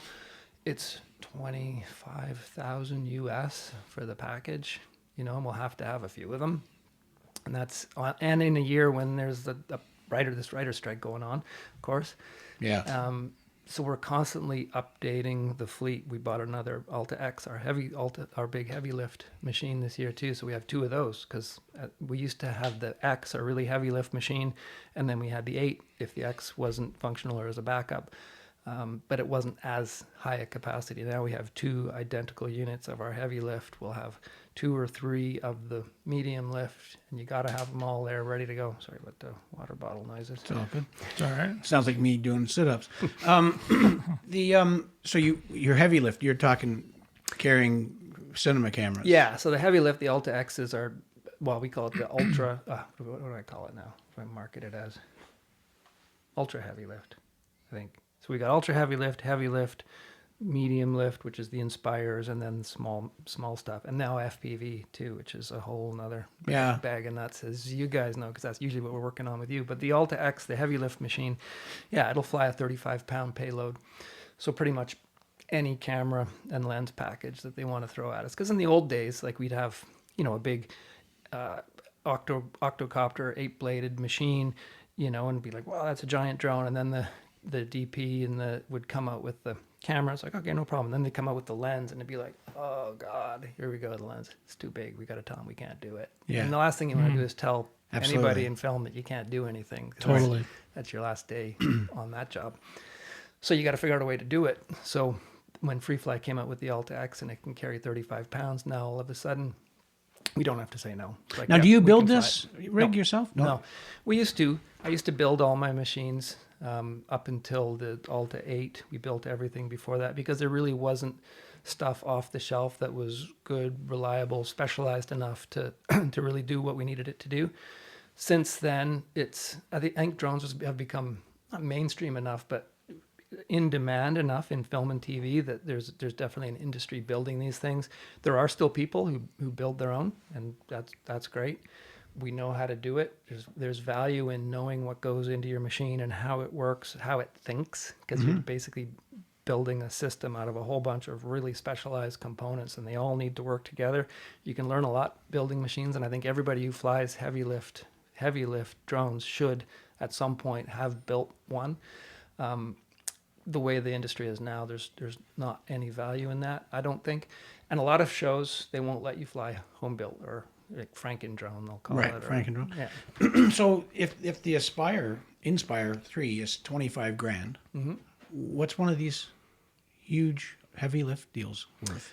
The drone is, well, I mean, it's not just the drone. That's the thing. It's the drone. It's the batteries. Like the batteries are $800 each. It takes 2 per flight, and you've got to have 20 of those. You got to have 4 chargers to charge the batteries. You got to have the controllers. You got to have the video downlink so the director and the DP and everybody can see what you're shooting and how great it is. You've got to have a whole backup unit standing by. I mean, by the time you get into a heavy lift package, you're probably looking at 50, 60 grand anyway. And then once you add a second one, more than that. Yeah, I wasn't going to get one or anything. I'm just curious. I might have one for sale if his writer's strike. Oh, sorry. True. Well, you might have some Inspire 2s. I have some. Well, we'll keep the Inspire 2s as backups. Okay. Like we'll have the Inspire 3, and then the Inspire 2 will be the because it's still a great machine. It's not as good in low light. It's not as good at night. Really, the Inspire 3 doesn't. Yeah, I mean, we don't know yet because we haven't actually seen it and used it. We only know the propaganda that we're told in the advertising from China, but it looks amazing. It does do some different stuff, but at the end of the day, it's the image quality coming out of the Inspire 2 has been more than enough for even big shows, even. What do you notice with each upgrade of drone? What is the technology that you notice the most? More. Well, when the Inspire came along, that was. I mean, you're familiar with that one. That's the one that Sure. with the legs that go up. Yeah. It's got the built-in. It's a built beautiful their own little camera. drone. It's a Yeah, beautiful it's little gorgeous. drone. It's plug and play. It comes out of one box. That was the big thing. We went from having 10 flight cases or 6 flight cases to putting it all together to having to be there an hour before to showing up on set, opening up the case, pulling it out, putting the battery on, putting the camera on, and going zzz, zzz, and it's ready to go. So if we're doing like a car commercial, Amazing. like we're often with you guys, we can set up and be ready to go in so little time. It's like, we need you guys on the corner over there. We run down the road, we get on the corner, we're ready to go. As opposed to Stellar. Yeah. an hour pre-call for the minimum hour pre-call for the drone team to get everything built up. And that's once the gear is at my trailer. The trailer's parked. We're at the trailer. We have everything and we're ready to go. Okay, I see. That's one of the big differences. The other difference, it's always image quality, but the image quality, even since the Inspire 2, it shoots 6K Cinema DNG RAW. That's been plenty for people for a long time. Yeah. What you don't have with with the drones with the integrated camera, like the Inspires, you don't have the ability for a DP or a director to put their own flavor on the imagery that's coming out. They can't put an anamorphic lens. They can't put that certain brand of prime lens that they want to put on there that does the lens flares in a certain way that they've used on the other camera in the movie. We don't have the ability with the Inspires to do that, and that's when they're like, got to fly a heavy lift machine. And that's great. Still, I'd say in the last couple of years, more than 50% of our work is still heavy lift. Okay. Which is I actually like better sometimes. I like it. I like it better because it's more challenging. And especially since they invented the Alta X, that machine just works. It flies for a long period of time. In the old days with the heavier machines, we'd launch them, get lined up for the shot. It takes a couple minutes to do that, and then you're looking at your battery, and it's like, and you got to tell them, it's like, oh, I got to land, I got to change batteries. Because those the smaller ones are always, when they take off like so stable and so beautifully. Yeah. And those big beasts are always like trying to rebalance or something. It's physics. I mean, they're pushing more air, and it's when you learn to fly, you learn about ground effect. So especially when you're close to the ground, that machine is just pushing a huge amount of air at the ground. It's bouncing up off the ground, and then it's distorting the airflow around that thing. So it's actually its own enemy when it's close to the ground. So usually with the big machines, once I see that it's spooled up properly, we'll lift off. And I don't know if you've noticed, a lot of times I'm out of here because the ground is my enemy. That's where people are. Off the cushion. Yeah, right. That's where people are. That's where there's things to bump into. That's where the ground is the closest. As soon as I'm above the tree line and away, and I'm away from that ground effect, dirty air, it's happy days. It's just a lot easier. Yeah. And the Inspire, it weighs 7 pounds, 8 pounds, so it's pushing very little air. That's one of the things that makes it good, though, too. Like, it's more like if you need to do, you could almost fly it in this room. I mean, you could fly it in this room if you were crazy. I've actually flown my drone in this room. Yeah. So yeah, it's the right tool for the right job. So it depends what you're trying to do. I do like the heavy lift because it's like the old. There's the spectacle of it. Right. And people tend to respect it a lot more. You can show up with the Inspire and it's like, and then you get people just walking by on set, and it's like, it's still the spinning knife blades. But you know what? You know what it is that everybody owns one. Yeah. Everybody has the small ones. Little tiny ones, yeah. Yeah. And what are they? What are they called? The Mavics. Yeah. It's crazy. So everybody has one. So they're comfortable with the size. But you get that big bugger in there with a full-size cinema camera under there with a lens. Yeah. But one or two takes in, people are back to being blasé and walking by. Oh, really? Oh, yeah. I mean, I've had people almost walk into it before. I mean, safety is number one for us, and we're really serious about it, but you've got to be so on it. You can't let your guard down at all, especially on like we were in Winnipeg, we were doing nights. At night, black drone, dark on the asphalt, ready to launch. I mean, you got to put pylons all around it. You got to put lights around it. And even then, I tell my guys, it's like, just, if the drone's not on the cart, someone's got to be standing. You basically have to stand over it almost to just keep people away from it. It's almost like it's got a magnet in it. Well, at some point, it wasn't very. I mean, it was. Well, we have a drone guy. Yeah, there's a drone. And now it's like, where's the drone guy? Yeah, and people are super blasé about it. And it's kind of getting to that. Whatever. Yeah. Okay, can we talk about first person? First person view? Yeah. So, oh my God. So yeah, our world turned upside down. It happened quite a while ago. I mean, first person view, FPV means first person view. So that's when you fly there's two different ways of flying a drone. Conventional drone, like I've been doing since 2010, where you have a controller. You look at the drone, you're flying it, you're seeing it in the air, you're putting stick inputs to make it fly around, but you're seeing what the drone, you're watching the drone to make it fly. Line of sight, we call it LOS. FPV, first person view, that's all gone. You put the goggles on, you see what the pilot sees, what the drone sees, and that's how you fly it. It came from drone racing. So drone racing's been around for quite a while. Then some drone racers were like, wow, this is so cool. We can start doing this in film. And it kind of went back to drones' roots, where when we first had the Phantoms, we took a GoPro and we just stuck the GoPro on the Phantom because we didn't have gimbals, we didn't have stabilization systems. So as the drone flew around in the old days, the camera would pitch around, and then DJI invented gimbals and then drone shots became these super stable cinematic shots. And that's what we were doing for a long time. Then FPV came along and people always want something new. So with FPV, you're flying with the goggles, but the camera is also hard mounted to the drone. So it started with just little 5-inch drones, 5-inch props, and a GoPro, because that's what drone racing was. And they didn't even have which GoPros is so on. sick, by the way. Yeah. Oh, it's amazing. So cool. It's totally amazing. But then because it's film didn't really accept it because a GoPro, poo-poo, you can't get good shots out of a GoPro. Although GoPro's come a long way. We've got the GoPro 11 now. Yeah, it's GoPro's on a lot of things now. They've done a lot of things, but it's still not a cinema camera. It's still not something they can put their own lenses on it. It still doesn't shoot RAW. It still doesn't have a very high bit rate.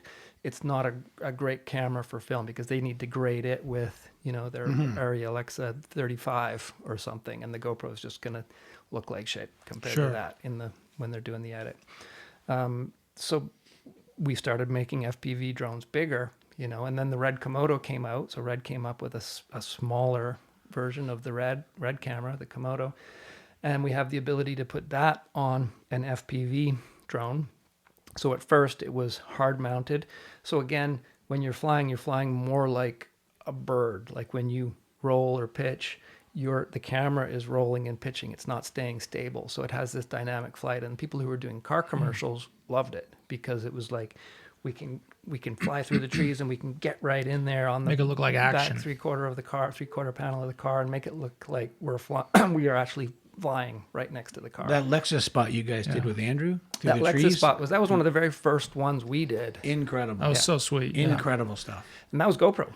Okay. That was actually GoPro. Looked great. Yeah, it looked. They managed to make that fit. I mean, if you got someone who's really good at post, they can make any footage work with anything else. Especially if there's light. Like there was a lot of light that day. Most car commercials, for the most part, we're not shooting them at night. Some we are. True enough. Yeah. That Subaru one. Did you do Subaru? I do a lot of Subaru. I imagine. Okay. I imagine. Yeah. So if you've got a lot of light, a GoPro works great, but. We were just starting to get into the Komodo side of things when we did that Lexus spot together, and it's totally changed the whole game. So now we're hard mounting those to there. We can put different lenses on, and then just last year, it came along that DJI came out with a new smaller gimbal, the Ronin RS2 at that time. Now it's the RS3. So a tiny little gimbal that's small enough to fly but light enough to hold the Komodo. So now we've got gimbaled FPV, we call it. So we've got all the good stuff from a heavy lift drone, but the ability to fly 150 kilometers an hour if we need to, the ability to be 5 feet off your back bumper of the car as you're speeding down the street with the pilot right there, can see everything that's happening and just be super tight, and then fly up over the bridge or down the side of I think we did a converging one on that was it Lexus? We did one where we literally started at the top of a building, flew right down the side of the building, and then converged with the Hero car down on Lakeshore. Yeah, that was. What was that? I think that was actually Hyundai. Yeah, I think that was Hyundai. Yeah, that was fun. Yeah. Yeah.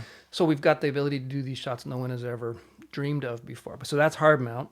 Now that we're doing the gimbal, we can do all that, but we can keep the horizon safe. The pilot can fly facing forward, and the camera can be looking sideways. We can so you have a separate operator. Dual operator again. And it's almost like, not that we're trying to do it, and we will never be a Russian arm, but we can do Russian arm style shots. So we can get right in there, stabilized, right in on the wheel. Like some of the detail stuff that they want. We're never going to get the Russian arm. There will always be Russian arm on Ukraine. Sorry. That's all good. Ukraine shots on car commercials because they're just so stable, so rock solid. A drone will never be that. I can't hold on a rim of a spinning tire at 50 kilometers, 80 kilometers an hour for the 30 seconds that they need to find their perfect 2 seconds. Well, I was going to ask when drones are going to become the only camera. No. But that's just not it. It's not going to happen.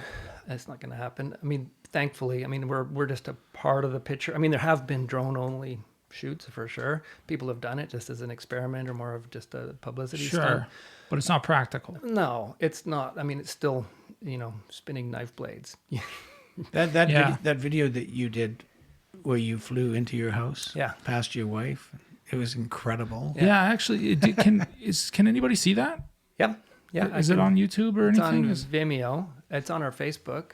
I could send you a link to it. Yeah, okay. Please do. Because it's really good. It's really good. And it give anyone at home listening an idea of what you do. Yeah, which is beautiful, by the way. Thanks. Yeah, and that's one of the big things that changed with FPV for me. Like I flew FPV. I started to get into it just pre-COVID. And then during COVID, it was great. It gave me something to do. I mean, we were working, but for those first 3 months, we weren't. but I would fly FPV. It was almost like going back to juggling again. We flew FPV every day, and I got really good at it, but I'm not good enough at it to do what we need to do in film and TV. So now I've met this guy, Eric Bell, he's our main FPV pilot. He's an ex-drone racer. So he's been doing it for 5 or 6 years, which is a long time in the FPV world, pretty much since it's been invented. And he's, that much better at it. And so he's our main FPV drone guy. He's the fellow that chased me down the Gardner underneath. Yeah. Lakeshore underneath the Gardner. That Ford Escape. Yeah, one. incredible. Yeah. He come up flying beside me, and I'm zipping down Lakeshore like crazy, and I hear this massive mosquito coming up on my right side, passenger side, and this drone passes me, turns, and looks at me, but he's still flying that way. Yeah. And then right above my hood, and then through the pillars of the Gardner, and coming around. This kid is good, man. He's really good. And for me, it's been hard because I've had to take a step back. I mean, I call myself the drone aerial coordinator now. And there's a lot going on, especially with FPV. You see how fast these things move, how much you need to organize. Like with the conventional heavy lift drones, it's like goes up, it flies around. It's relatively straightforward. We know where it's going to be. That FPV can be everywhere, anytime, so quickly. You just need to lock it down. Like there's so much more going on with that thing. Especially, And the power to weight ratio of those things. It's like a super bike versus a Harley or something. Yeah, exactly. Exactly. What did you use to get the aerial shots on women talking? Women talking was heavy lift. Heavy lift, yeah. Yeah. We rarely use FPV in big shows, although we just got back from Winnipeg where they needed us. FPV was the only thing gimbaled FPV was the only thing that was going to work for one of the 2 shots we did for them. But we ended up doing both shots with gimbaled FPV for them because it it was at night. So we needed to fly a real camera, like a red Komodo was sort of the minimum spec. We needed real lenses, and we needed to be able to move the camera around independently from the drone for the shot. I don't think I should go into the details of the shot because it's a show and stuff. Yeah, sure. No, the only way it was a stunt. There was a truck that ended up flipping over and blowing up, and there was stunt performers like very intimate to the camera, and it was pretty awesome. It was awesome to see it all come together.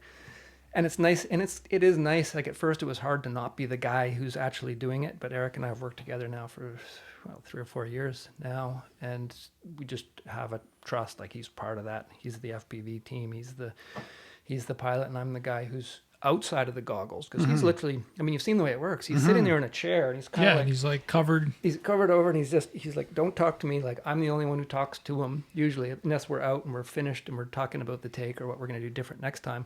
When he's actually doing his thing, we can't distract him too much, and he's just he is the drone, and it's. I've never done it. It would be a impressive. trip to try. Oh yeah, it would be so cool. Yeah, if you guys come over, I'll take you flying because we can put goggles on you, and you can be right there. Like you can fly with me. Okay, so speaking of that, as a driver of the automobile, while you're shooting me, you're broadcasting images to monitors that you can see, that he can see, that producers can see, or the director. Why can't I have a monitor in my car? Because you got to focus on the road, man. Oh, screw that. You could. You definitely could. Could. But we have 2 monitors. Like on the FPV drone, there's 2 feeds. So there's a little tiny camera, and that's the camera that Eric or the FPV pilot sees out of. And then there's the hero camera, and that's the red Komodo or whatever it is that we're flying. That's our hero camera, and that's a separate feed. So we're actually sending 2 feeds from the drone. In the old days, we could only send the FPV feed. We didn't have the ability to send 2. But when it was hard mounted, the FPV feed and the other feed were similar. It's just the FPV feed was really wide like a GoPro, and the other one would be whatever the lens was that was on there. But DPs and directors hated it. They want to see what their actual shot is, of course. Yeah. When we first started, we had to pull the card out. We had to load it on a computer. Here's what it looked like. I remember. Like, oh, that's not. Or that looks great. Or let's do it again. And then, but now we can. It's more of a weight thing. Like we have the weight and the technology. Like we've got systems that work symbiotically together. We weren't able to risk Eric's FPV feed with another feed that was right next to it that was maybe more powerful. Like the feeds that we get from the Hero cameras, they're very powerful, very robust feeds. The feed that comes from Eric's little camera, it's sort of consumer grade stuff that we've hot rodded to work with this stuff. This stuff is still just built to be drone racing stuff, almost like in the toy world. I mean, it's stepped up a long ways from there, but it's still not production grade stuff. Right. So, well, I just lost one of my ears. Yeah, me too. Yeah, that happened last time too. It'll be back. Yeah. So the danger is if the Hero camera feed wipes out Eric's feed, his world goes black. And these drones, the FPV drones, they fly differently than a DJI drone or a heavy lift drone. Those machines, you take your hands off the sticks, it just hovers. It's using GPS, it's using satellites, it's using its compass, it's using a barometer, it's using all this instrumentation to keep it level. And then you're just overpowering that with your control inputs to fly it around. FPV, it's more like a helicopter, flying a helicopter. You're directly attached to the flight controls. There's no automation. There's no autopilot. There's no self-leveling. You push forward, you go forward. You let go, it's going to keep going forward. It's just going to go forward until it lands on the ground. So if his feed goes black, that's it. Like all bets are off. He's just got to hit the kill switch. Comes down and lands like a rock and rolls up into a little ball. And you go to the trailer and get another one. Wow. Wow. Man. So it's a very different, it's direct inputs. There's no automation. And a lot of people don't get that about FPV. It's like, why can't you? A lot of times we get there with, they've hired us to do FPV. They want this shot, chasing the horse, chasing the car, whatever. And then they're like, okay, we want you guys to go up and just hover now and look straight down and hold that shot, because that's what people have been using drones for years in film now. And I'm like, an FPV, if we look down, we go down. Like we go in the direction that the camera's pointed. So it can actually fly straight down? Oh yeah. Yeah. Sorry about the headphones. It's kind of weird. It's okay. It doesn't affect us. Yeah. Playing with my cord like it's just one of us. Yeah. So it's a new world, and a lot of people there's some directors and DPs and the creative people, they totally get it. They're like, we want FPV, we want to do this. A lot of them don't even know it exists. It's sort of like when drone first started. Now almost everybody's worked with a conventional drone. They get it. They know what's possible. They know what's not possible. They know how much time it's going to take. FPV, we're having to re-educate everybody as to what's possible and what's not. And a lot of time they don't even know it exists, so they don't necessarily use it. So we're not using it in features. We're not using it in episodic stuff much, unless you get with someone who's creative and they've got a specific idea in mind, or for action stuff. Like certainly out in Vancouver, there's a lot more of this stuff going on because they're shooting that style of film a lot more out there. Whereas here we're doing dramatic stuff. There's less room for it. Interesting. Now the tech that you used on like you say, well, that was back then and whatever, but I mean Lexus was not long ago. Yeah, it's forever ago in our world. Yeah. So I mean, like that machine was this big. It had a GoPro on it. It was probably my fourth or fifth job with Eric. Okay. And yeah, it's since gone through at least 3 iterations since then in the FPV world. Like we've reinvented that 3 times. So where's the drone going now? Like, do you see the future? Where is drone headed? I mean, is it going to become bigger? Are we going to be flying around people? I don't think bigger. I think I want one. Yeah.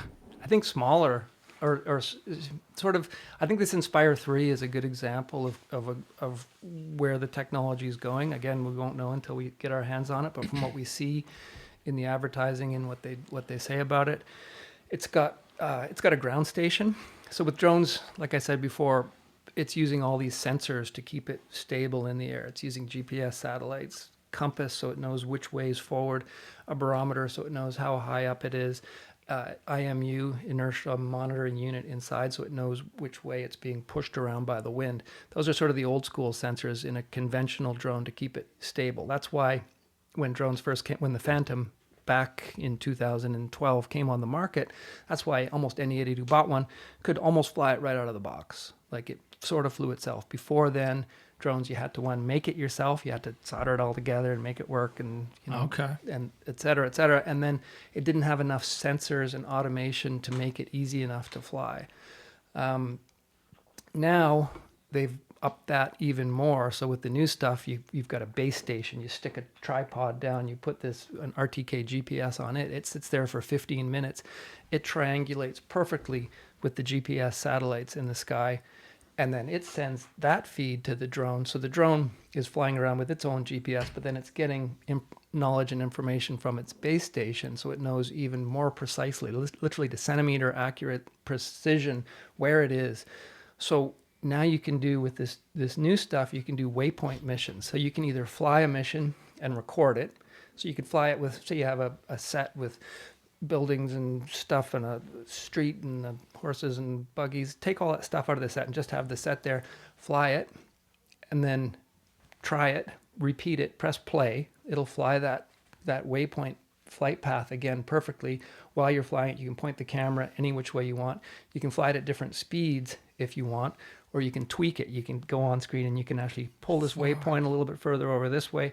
Then we start putting the actors in and you can fly it again. So it's almost like a 3D cable cam, if you've ever worked with 3D cable cam technology. Yeah, but it's now a computer.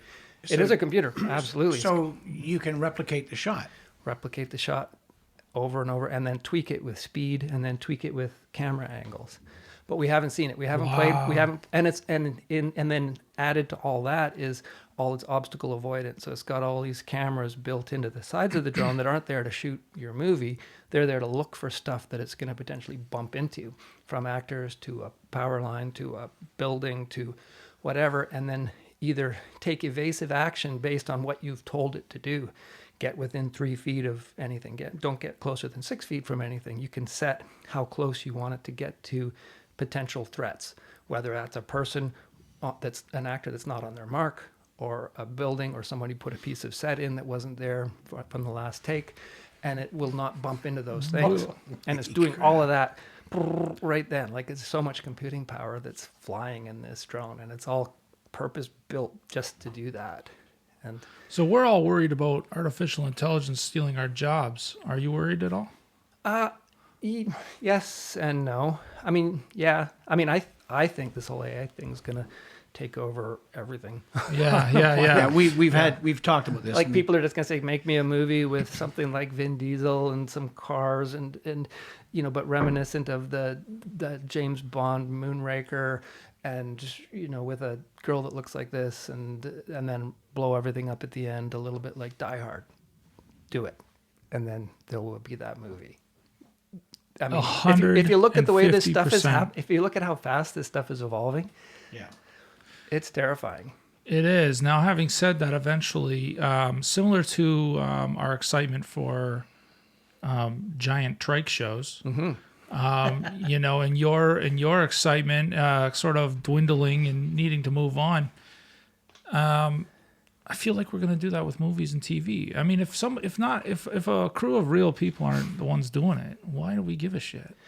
Well, that's exactly it. I mean, you guys live in the practical stunt and special effects world, stunt mostly, but you know what it was like, certainly a few years ago, or 5 or 10 years ago, when you would see a not a practical effect, a VFX effect, but it wasn't of a stunt or of a blow up or whatever it was, and it's not done well enough. The technology wasn't good enough, and you weren't emotionally attached to that scene. At least for me, being someone who was in that world, I could always see and I couldn't even put my finger on it exactly, but you could always see when something wasn't quite right. That especially with explosions, like they never got explosions right. Or fire, never. Or flames. Fire, absolutely.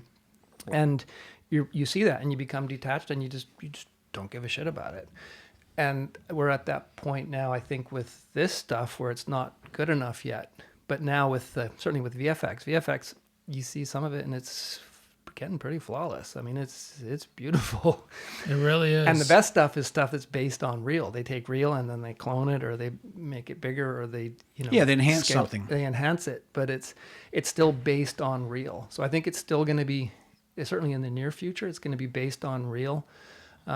Lucky for us with the drone perspective, it's a unique perspective. It's not something that there's not a huge library of this stuff. There's not, it hasn't been seen enough to be able to be replicated accurately. Yeah. And it's so, there's not enough data. and the thing, it's the thing that got me into drone in the first place. It was that eye in the sky perspective, that godlike, omniscient perspective, being able to be anywhere in 3D space and look at stuff. And FPV even just built on that. So now we have the ability to just be there in 3D space and fly.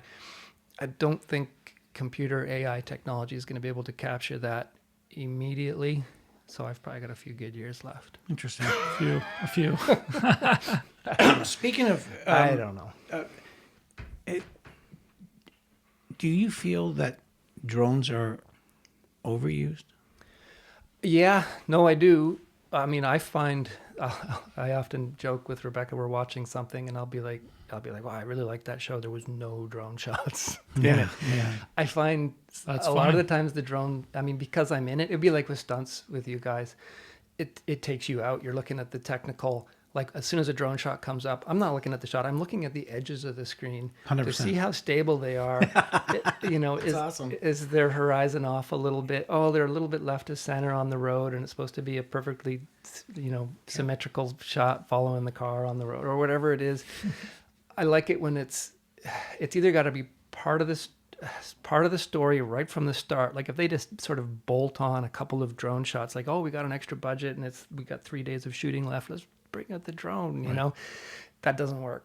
It takes me out of it. And I think it takes audiences out of it. Yeah. Just because you have a tool doesn't mean you should Need to use be it. used. Yeah. Yeah. If it's part of the language of the film right from the start, then it absolutely belongs there. And then like Michael Bay with that ambulance. I don't know if you've seen Ambulance. No. It's one of the first. It's the first feature film that's really embraced FPV drone technology, and they use FPV in a completely original way. Well, they use FPV in kind of the fun way that we do In it the in car car commercials. commercials. Yeah, I'm seeing what you're saying. But they use it as a it's a way of changing the pace of the film. Every time the movie kind of, what Michael Bay is like. It's like he ramps it up and then he ramps it up and then he ramps it up. Sure. Every time he goes up a notch, he does this epic FPV shot, and usually it's like the drone flying through the sky and then diving down the side of a building or doing something super super dramatic FPV, and he uses it as a tool in his emotional toolkit in the film to change the way he's telling the story. And I've never seen anybody do that, certainly with drone in any way, shape, or form since that film's come out. So it's worth seeing. No, I'll Just watch for that. and it's worth seeing for lots of levels. It almost seems like kind of a cheesy movie, and when you see the trailer, but from a drone perspective, it's amazing, and it's a uniquely told story. Interesting. And hopefully, it means everybody's going to want FPV and feature films for the next little while. Yeah, I can see We'll it see. in an exciting ambulance movie. Yeah, That makes a lot doesn't of fit sense. everywhere. No. Yeah. Titanic, no, not so Eh, much. Sure. The boat's not quite fast enough. Yeah. Or, I don't know. I hear it sinks in the end. Yeah. What's your Instagram handle? Well, Drone Boy Cinema is the company's handle, so at Drone Boy Cinema. TomAir.tv is my YouTube channel. It'll be up soon but that's more for flying adventures. Although I'm going to start doing some BTS of drone stuff in there too. And then I'm just Tom Comet _ but that's just my life. Like if you look at my feed, there's some robins that are being fed worms in the nest outside my house. Yeah, on no, a that's exciting Insta360 camera. You shoot that with an So- FPV drone. Yeah. Yeah. So yeah, that's my and then we're droneboy.com. That's cool. online. I just wanted to. We're I'll put it still up on old screen. school. I have a website, if you believe it or not. I'm that old. Wow, I what's have a your web- website? Droneboy.com. Droneboy.com. I don't think That's people fun. have websites anymore. It's all Yeah, social. yeah. We've been talking about websites and yeah. The so what? Okay, so you got involved with the drones, and you thought that was so much fun flying drones that you decided to fly yourself. It wasn't because it was so much fun, actually. Well, like when I got into drones, it was a very different environment. It was like drones came on the scene. The transport, like the aviation authorities, like in the States, it's the FAA. Up here in Canada, it's Transport Canada. they sort of got blindsided by this thing. It was like all of a sudden something was invading their airspace. Up until then, humans lived down on the surface of the planet, and it was only like these godlike people who were pilots who would get to fly airplanes high above, and it took tons of training and accreditation and licensing and insurance to do that. And then all of a sudden, these little drones started invading their world, and it was like, what the fuck are we going to do with this? So they sort of for a while there, it was cowboy country. You could do whatever you wanted. When I first started, you could just go to the middle of downtown Toronto and launch a drone and do what you wanted. And then they kind of went crazy with regulations and just clamped down like crazy. And it was kind of good because I was already in it enough, and I'd worked in pyro for a long time. And pyro, as you know, is all about licensing and insurance and getting the right permit and dealing with the right authorities and getting all the sign off to do that stuff. So I knew how to get through those hoops. So with dealing with Transport Canada, when they started over-regulating regulating drones off the top, it was like, okay, it's the same kind of thing. I need to put together a site plan. I need to have an operations manual for my company. We need to have the appropriate insurance. We need to have the appropriate training. So at that time, you had to actually do ground school, which was almost the same. And nobody knew how to teach ground school for drones. So these people that were training pilots to fly airplanes kind of took their airplane stuff and said, no, let's just call it drone stuff. So it's almost the exact same curriculum. So I was working my way through ground school training for drones, and I'm like, they keep talking about like the airfoil of a wing and gasoline engines, and this is like airplane stuff. And it was super intense. Like it took months to get through this stuff. It was like online training, and it was like months and months of training to get your ground school accreditation that would enable you to get your SFOC, your Special Flight Operations Certificate from Transport Canada. You have to have something that proved that you knew what you were doing and you weren't going to kill anybody. So I was working my way through this, and I'm like, well, this is airplane stuff. And then in the States at that time, there was sort of this rumor that very soon you were going to have a commercial pilot's license. I think for a brief time you did. To fly drones commercially, you had to have a commercial pilot's license. So I was like, ding, I always wanted to fly. This is my half-assed chance to write off pilot training.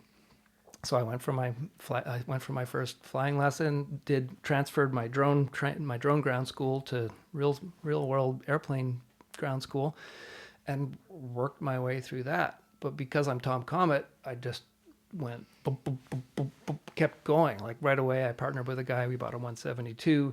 I got my night rating, started working on my instrument rating. Then I decided I was going to buy my own plane, but because I'm Tom Comet, I couldn't buy one with just one engine. I had to buy one with two engines, and then, anyway. It all makes sense to me. Awesome, man. That's awesome. So now 67 years later, I'm flying. I got 750 hours, and I'm now because you are, lot, but it's not a lot, but it's not a lot. It's like the beginning. But because you're Tom Comet, do you have a runway outside your home? Not yet. Not yet. Exactly. It's coming, man. We're looking at real estate just for shits and giggles, and because you have an airplane, you can look a little different. Like if you're here in Toronto, you're like, okay, how far do I want to drive? Or in the GTA where we all live, do I want to drive 2 hours, 4 hours? What is it? With an airplane, all of a sudden, I can look at real estate in the Maritimes. I can look at real estate in, Moosonee. I can look at my range of where I can potentially have a second house or a place out in the woods is a long way away. Mm-hmm. That's great. So cool, man. It's like superpowers. And you can take your own batteries. And I can take batteries and drones and whatever else I want. I can take my cat. Whoa. I don't know if the cat would like it that much. I love that YouTube video of the cat on the wing, and the two people are flying, and then the cat is, and they spot the cat. Yeah, it's funny. So yeah, that's where that started, and it's also been good for me because now, again, it's just a great reference on my resume to have you're a real pilot. All of a sudden, it's like I was talking to the head risk assessment guy at Warner Brothers the other day, and he's a United pilot, retired United pilot, because that's who they brought in, because you have this level of risk assessment working for an airline where, like a normal person, you wouldn't even think of this stuff. And right away, when I told him I was a pilot, we had a 45-minute interview, and all we talked about was planes. He was like, I looked at your stuff, it's fine, you fly airplanes, don't even worry about it. I mean, we talked about drones a little bit, but Sure. he was more interested in, oh, so you fly the 337. What do you think of that? And, it's a different thing. You think differently. It's the same. You're thinking in 3 dimensions, and you're thinking about how you interact with the environment. In airplanes, it's just a bigger scale for sure, but you're thinking about all the other stuff that can interact with you or mess up, or mechanical failures that can happen with your machine, and your emergency procedures, how you're going to deal with that. And then with drones in particular, like your secure perimeters, and you're dealing with folks on set to keep them away, and know exactly what's going to happen. Or with a car commercial, we figure out, you've seen the way it is. We get together, we're like, okay, you're going to do this, we're going to do that, we're going to be here, you're going to be there. Then we need to land and change batteries, and you're going to turn around, and you think a little differently after a while. And it takes trust. And I think a lot of these shows, at least in the beginning, some of them got boned. People would hire a drone team. They'd be like, oh, my buddy flies drones, whatever, and they'd bring them out, and Right. you'd get these people that just didn't understand film, for one thing. Maybe they didn't know that. Maybe they knew about drones, but they didn't know how to layer it into a film set. Because that's the other thing. It's one thing to drive cars fast and well, but then if you got to layer that into a film set, that's the hard part. It really is a different ballgame. Yeah. It's a different language.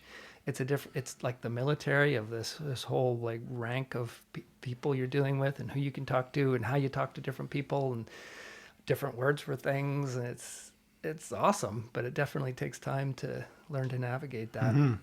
100%. Yeah. And the drone thing, I mean, everyone's interested. Yeah, everyone's interested, and that's great. But then there's all these people trying to, and you're trying to do something really, like sometimes what we're doing is really hard. If they just want an eye in the sky shot on a high wide, or flying off into the sunset thing, you can do that with your eyes closed. But some of the stuff we're getting into now with FPV in particular, and interacting with stunts, and flying down the side of a building, and then converging with a car, trying to get the timing right on that, like it's hard stuff. And layered into that, your machines are purpose-built machines for this stuff. And then you've got the environment. Maybe it's raining a little bit. We can't fly the drone in the rain, or there's too much wind, or it's gusty, or... But we're only at the beginning of this technology. True. True. I mean, we're going to be able to fly through rain and we already can dive underwater and do some crazy things. Yeah, I mean, we had a shoot at Niagara Falls last year for 40 Creek, and literally the director from LA, he wanted us like 5 feet in front of the fall, like 5 feet away from the falls, just looking at the water for a long time. Like we were right there. And I did some of it FPV. So you're in the goggles and you're right there. And that must be so wild. Intense. And and you get the drone back, and it's just like, we had a rain spinner on there to keep we used the Ukraine guy's rain spinner. Yeah. Because the camera package was just wrapped up in like it was plastic wrapped on the up drone. Top. Yeah, had to be, because we were soaked. By the time we got this thing back, it was just poof. There's some pictures on that package I sent you of that. Okay. I mean, there must be that makes me think that there's got to be drone casualties every day going into volcanoes or into deep depths of something. Drones crash all the time. Yeah, anybody who's a drone pilot and they tell you they haven't crashed, they're either lying, or they haven't been doing it for more than a week. But do they send in like, lack of a better term, but like suicide drones? Yeah. Do they, into projects? I would imagine something like the BBC sending a drone into an unknown area or unknown territory. No, they totally do that. We haven't had any of that, but they do it in film too, where they literally like crash cam drones now, like head-on converging shots with drones, either with Inspires or with now like Komodos are cheap enough. They're $10,000, so it's a Komodo's a camera that they're willing. Isn't that funny? A $10,000 camera, $20,000 drone, and it's expendable. Let's just crash this booger. Yeah, if the shot's good enough, it's worth it. I guess. I mean, it's sad. I know. For us at home, we're just, yeah. No, that's so interesting. So can you can't fly your drone in the rain? You can, different ones. I mean, every drone sort of has it's like humans. You have your strengths and weaknesses. Okay. So yeah, some of our machines, the FPV stuff is particularly vulnerable to rain and the environmental conditions, because it's more exposed. It's more like there's more electronics that are close to the surface. Although if we needed to fly in the rain, we could waterproof that to a certain extent. You can actually coat the circuit boards with stuff to keep them from short circuiting when water gets on them. But I mean, everything's somewhat vulnerable. Some of the bigger machines now are IP rated, so they're IP rated for the rain. That Alta X that we flew in Niagara Falls, it's not IP rated, but it's very environmentally protected. And I mean, I certainly wouldn't fly a drone in the rain if it was around cast and crew. Niagara Falls, we were out over Niagara Falls. The only thing we were risking with that shot was the drone itself. The drone. And the production team knew that was part of the risk, being that wet. Everybody had signed off on this is a very risky thing to do with the machine, especially because he wanted us out there for basically half the day, trying to get these shots. Although it was a very fun commercial. You've seen it. I'll send you the link to it. This guy ends up rowing his rowboat up Niagara Falls. It's an awesome commercial. Oh, true. Cool, man. It's hard to do. It must be something else to be sort of looking right at the falls like that. It is. I don't know if you're into the airy-fairy side of it. Like water has energy. Like if I'm around rushing water all day, I find it affects me. If I'm in a place like Niagara Falls, like I think maybe because I'm a drone pilot, we've been flying Niagara Falls for a lot of years now. I think we've sort of specialized in it because we live relatively close to there. We figured out it's a hard place to fly legally. We figured out how to do it. So a lot of times people come to us. Like last year we did Man Called Otto down in Niagara Falls. We did the 40 Creek job there. We've become sort of the de facto drone team down there. Cool. But I find whenever I go there, maybe it's because I fly there or maybe it's just because of all that water, I find it's intense. And especially after I've been out flying over the water all day, like it's a natural wonder. It's a beautiful spot, and it's a shitload of water that's flowing over this thing. And if we're down in it, like it's intense because you've got $40,000 on the end of a string out over the falls for one thing. But I find I feel it. I think there's energy comes from things. There's that much energy flowing over that thing, and I think the drone feels it too. Like I don't know. It sounds airy-fairy, but we're all affected by stuff, and we're all affected in ways that we don't necessarily know, and science hasn't even really proven. But things get affected by other things, and I mean, you've got to be very, very careful when you start. These are part of the environmental conditions that build up, whether it's even just stress of the pilot trying to send that drone out there. Like I remember that 40 Creek ad, they were just like, go again, go again, go again. After a while, I was like, you know what? We got one more. I've got one more of these, and then we're not doing it again. And the drone was soaking wet, and we've been flying for 6 hours, like right out over the falls with, $100,000 worth of cameras. And I was just like, nope, we're doing it one more time, and that's it. And then he's like, yeah, okay, I respect that. That's fine. Just we got to get this. I'm like, okay. We went out, got it, landed. He's like, awesome, we got it. And I just felt like I didn't want to do it anymore. Right. I don't know. Wow. Maybe if I would have done it one more time, who knows? Probably and that's just fine, because somehow your brain perceives your eyes coming out of your head and moving out toward the falls, or you become something like that. The drone becomes a part of you. It becomes this an appendage in a way. I mean, you know what it's like. It's exhausting. When you're driving a car, when you're doing the crazy stuff that you do, nobody can do that the way you do. You know how. I mean, you could feel if the air pressure was 3 psi low in the left front tire, or you're going to feel that. The same thing with the drone. I'm going to feel if that motor's lagging a little bit. I'm going to feel. It sounds crazy, but you just get to so much. But it's an extension of you. Totally. And you get exhausted. Your concentration level begins to lessen. Yeah. No, that makes so much sense, and that is really crazy. Yeah, it's like telepathic with machines. It's like virtual reality, things like that. We have more senses than we know. I mean, we have our eyes and our ears and our taste and our, but there's other stuff. Our brains are incredibly powerful, and we can perceive more than we think we can perceive, or more that science has even proven. And I think that's the kind of stuff that we're gonna start figuring that stuff out maybe too. Hey, I grew up in BC. So that's a good point. That's a good point. So is this interesting? The writer's strike that is currently happening in 2023, is that affecting you? Well, it hasn't yet. I mean, no. I mean, I think all the productions that are booked right now are going ahead, except for Star Trek. I just heard. They have all their scripts. Yeah, but it will. I think we're going to see the lag, in the fall. I think we're definitely going to see a lag, and I'm a little scared about that. I mean, we're coming out the end of COVID. COVID was great. I mean, we had 3 months of no work, but then we had like our first year of COVID was our biggest year ever. There was so much content being made. Last year dropped off a little. This year we were hoping for a bigger year maybe than last year. But now with this writer's strike, I think it's not going to be. Luckily, in the drone world, we're union. We do, feature film and TV in the union world. We're also non-union we do commercials, we do corporate work, we do all of that stuff as well. So we're diversified. And then I've always been more diversified than that. Like I've got my pyro company still. We're doing, Raptors we don't do in the summer, but I've got a bunch of other stuff going on. So I'm anticipating relying on some of the other stuff this year. But we'll see. We've also invested a whole lot.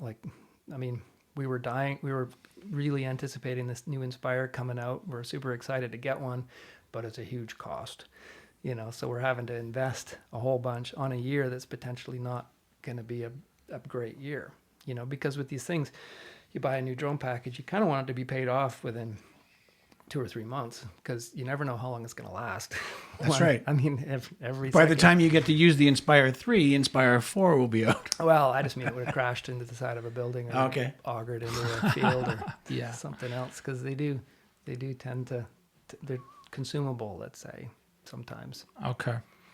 Yeah, it's not like the old days where they just fall out of the sky for no reason, but there's the stuff that we're asked to do on set is pretty intense sometimes, and there's consequences. Mistakes are made. Yeah. It's not even mistakes. It's just there's consequences. Like, I mean, I don't know if you've done commercials. Like I've done car commercials where every car's been wrecked by the end of it. Like I remember we did that Subaru dog park show, commercial. That was Jamie. Yeah. Yeah, Jamie did that. Those cars were, it was a great commercial. Every one of those cars was wrecked by the end of it.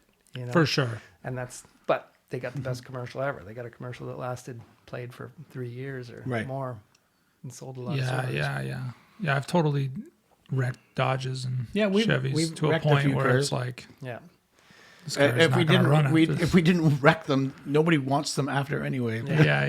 Yeah, what do? They just sell it at auction. Actually, they destroy them. A lot of them are destroyed. I know, yeah, they have to. But with the drones, it's the same way. But it's sort of harder in our world to try to for us, it's like you got to try to determine the level of risk, and then offload as much of that risk as the financial risk as possible. It's like, okay, you want this shot? It's really tricky. This drone's worth this much money. If we pummel it into the side of that hill because we were chasing you at 90 kilometers an hour. Yeah, but at least you air that. Mm-hmm. Like you sit down with the director, the producer, and you tell them, okay, I get what you want, but this is what we can do.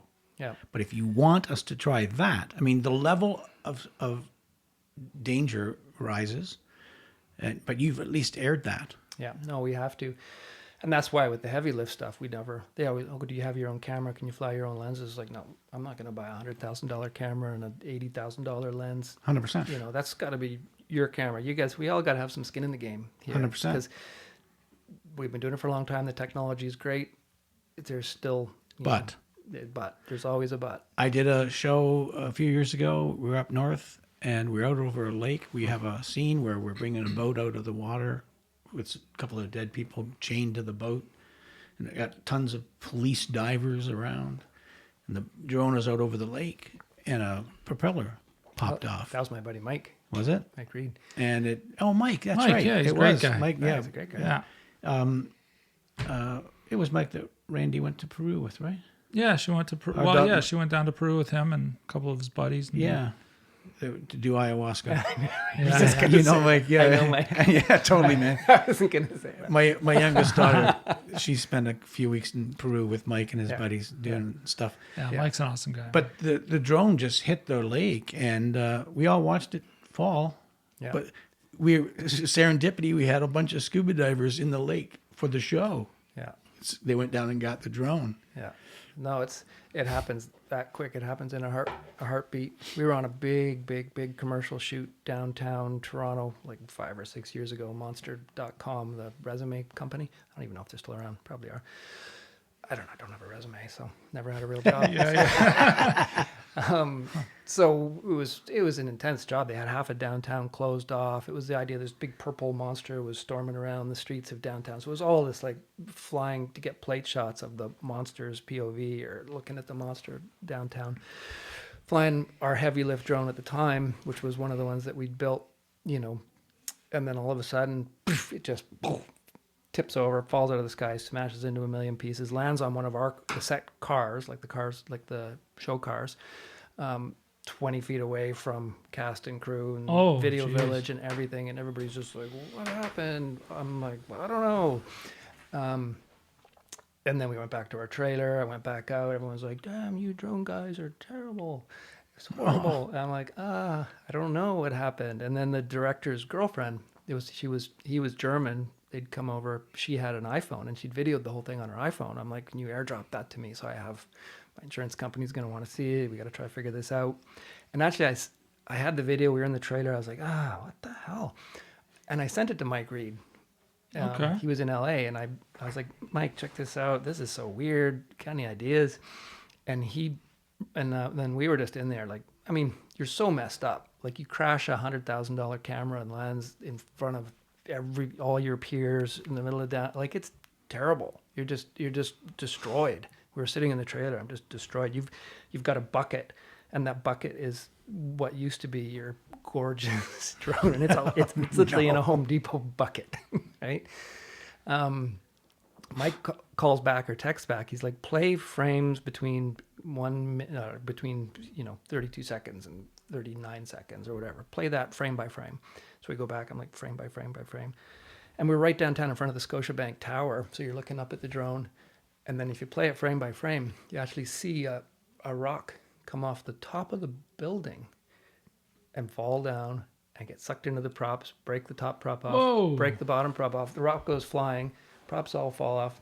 Drone crashes down and hits the ground. Somebody had thrown a rock. It had to have been a person. Had thrown the rock off. This is a locked off. Trying to hit the drone. Locked. I don't know. The only thing I can imagine is this was a Sunday in downtown Toronto, full lock off. It's the Scotiabank bank building. Like I think it's only bank stuff in that building. A security guard having a smoke on the roof of the building. Maybe he doesn't even know the drone's there. Maybe he does. Usually buildings have like the rocks on the top, like that shit they put on to keep the roof from falling off. Kind of thing. Yeah. So he's up there.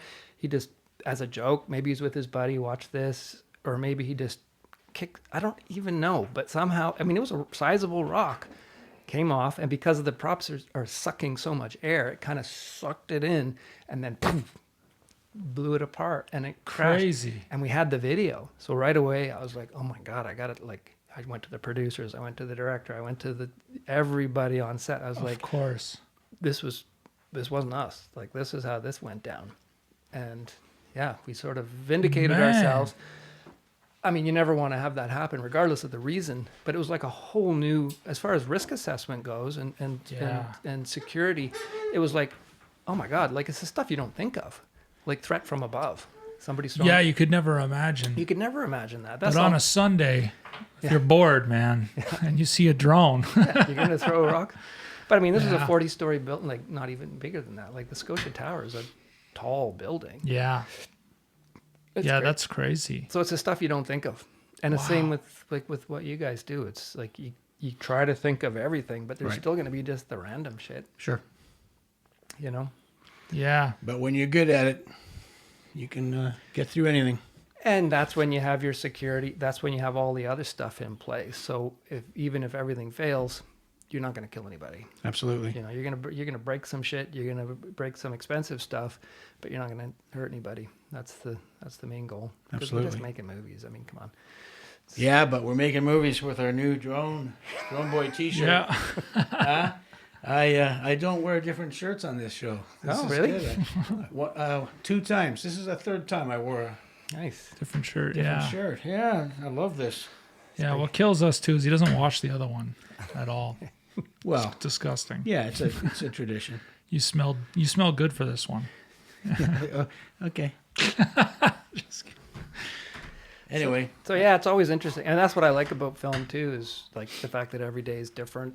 You guys are like, you know what it's like. I I don't think any of us could do day jobs where it was the same thing day in and day out.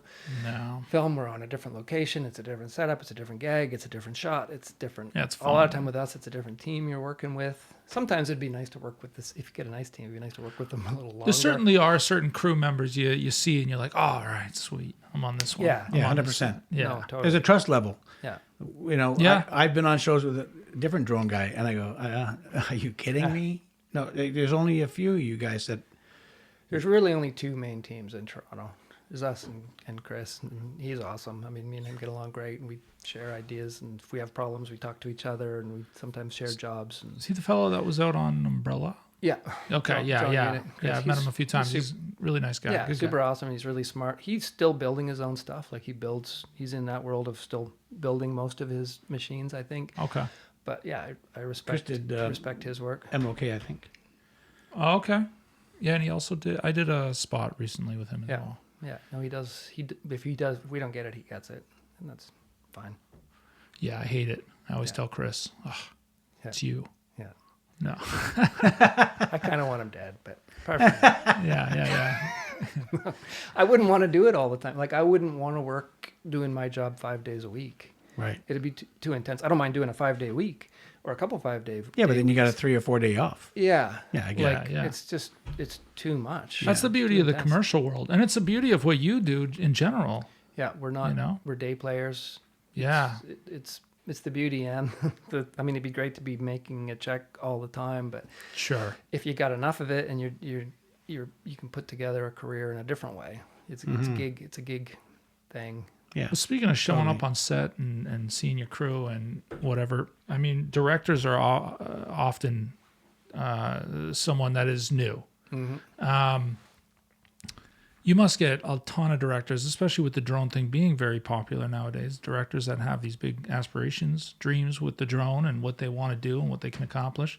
And you must shut their heads down a little bit. We've got to lower people's expectations as best we can. I mean, usually we get a pre-production meeting or we get a tech scout day. Ideally, you want to hope you have a tech scout day, and that's when you get to meet the people that are involved, hear what their visions are, try to interpret that into what we can do real world, and then if it is super crazy, lower their expectations and then hopefully exceed them on the day, as opposed to vice versa, promising Yeah, them it's the nice world when and you then- can say, this is what we can do. And they go, oh, yeah, we didn't know you can do that. Yeah. That's nice. Yeah, and then a lot of times you have, like, if you really can't do it for whatever reason, maybe it's physically impossible, maybe it's not safe. Physically impossible, they don't care about.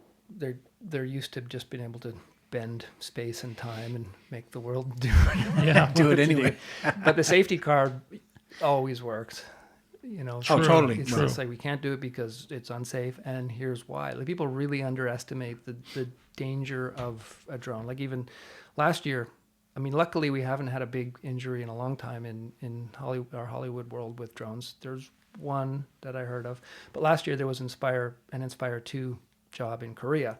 Somebody got hit in the face with an Inspire 2 and got a fair amount of, I think, 32 stitches or something on set. But I mean, you don't want to. Luckily, it happened not in North America. It happened a long ways away. It wasn't really publicized. It was swept under the counter until I talked about it today on this world famous podcast. Yeah.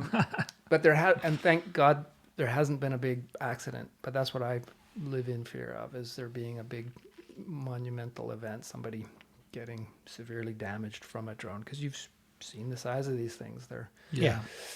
And it stands to reason that it will happen. yeah, not a matter of if. Yeah, but because when. it's being used so much. It's Yeah. a timing issue. And it probably won't be because of somebody was incompetent. It will probably be machine error, or it will be something stupid, like somebody throwing the rock off a roof of a building. Yeah, and nobody that's really something else. was expecting that to happen. There were That's no a plans criminal in event place. right there, man. Oh my God. We had 30 PDOs on that job. I was like, this is what just happened. There's somebody in that building, threw a rock at my drone. Let's go get them. And they were like, eh. How quickly did you get it to Mike and be able to get this information back? It was like a half hour, 45 minutes. Oh, wow. So, I mean, Okay. Probably if whoever did it actually saw the consequences of what happened, they probably just Yeah, hightail it out Dip of the there. fuck out of there. Yeah. Wow.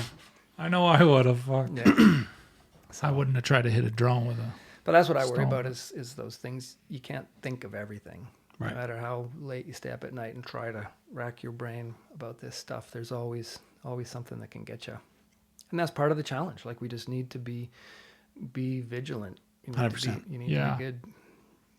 Awesome. You can't fuck up. Well, Mike, on that note, or Tom, sorry, Yeah. I'm calling you Mike now. It's drone pilots are all the same. Yeah. Who cares? Chris, Mike, Tom. Whatever. As we sort of start wrapping up, we would love for you to sign our table if you want. Sure. Anywhere you want. Everyone obviously signs right there in front of you. Yeah, try not to But cross you can over onto be- somebody else's, like some people have. Yeah. Pick a nice clear spot anywhere on the table. Well, Anywhere you want. Yeah. You left-handed? No, right-handed. This is my right hand. Well, that was weird. What the fuck? This is why we do stunts and podcasts.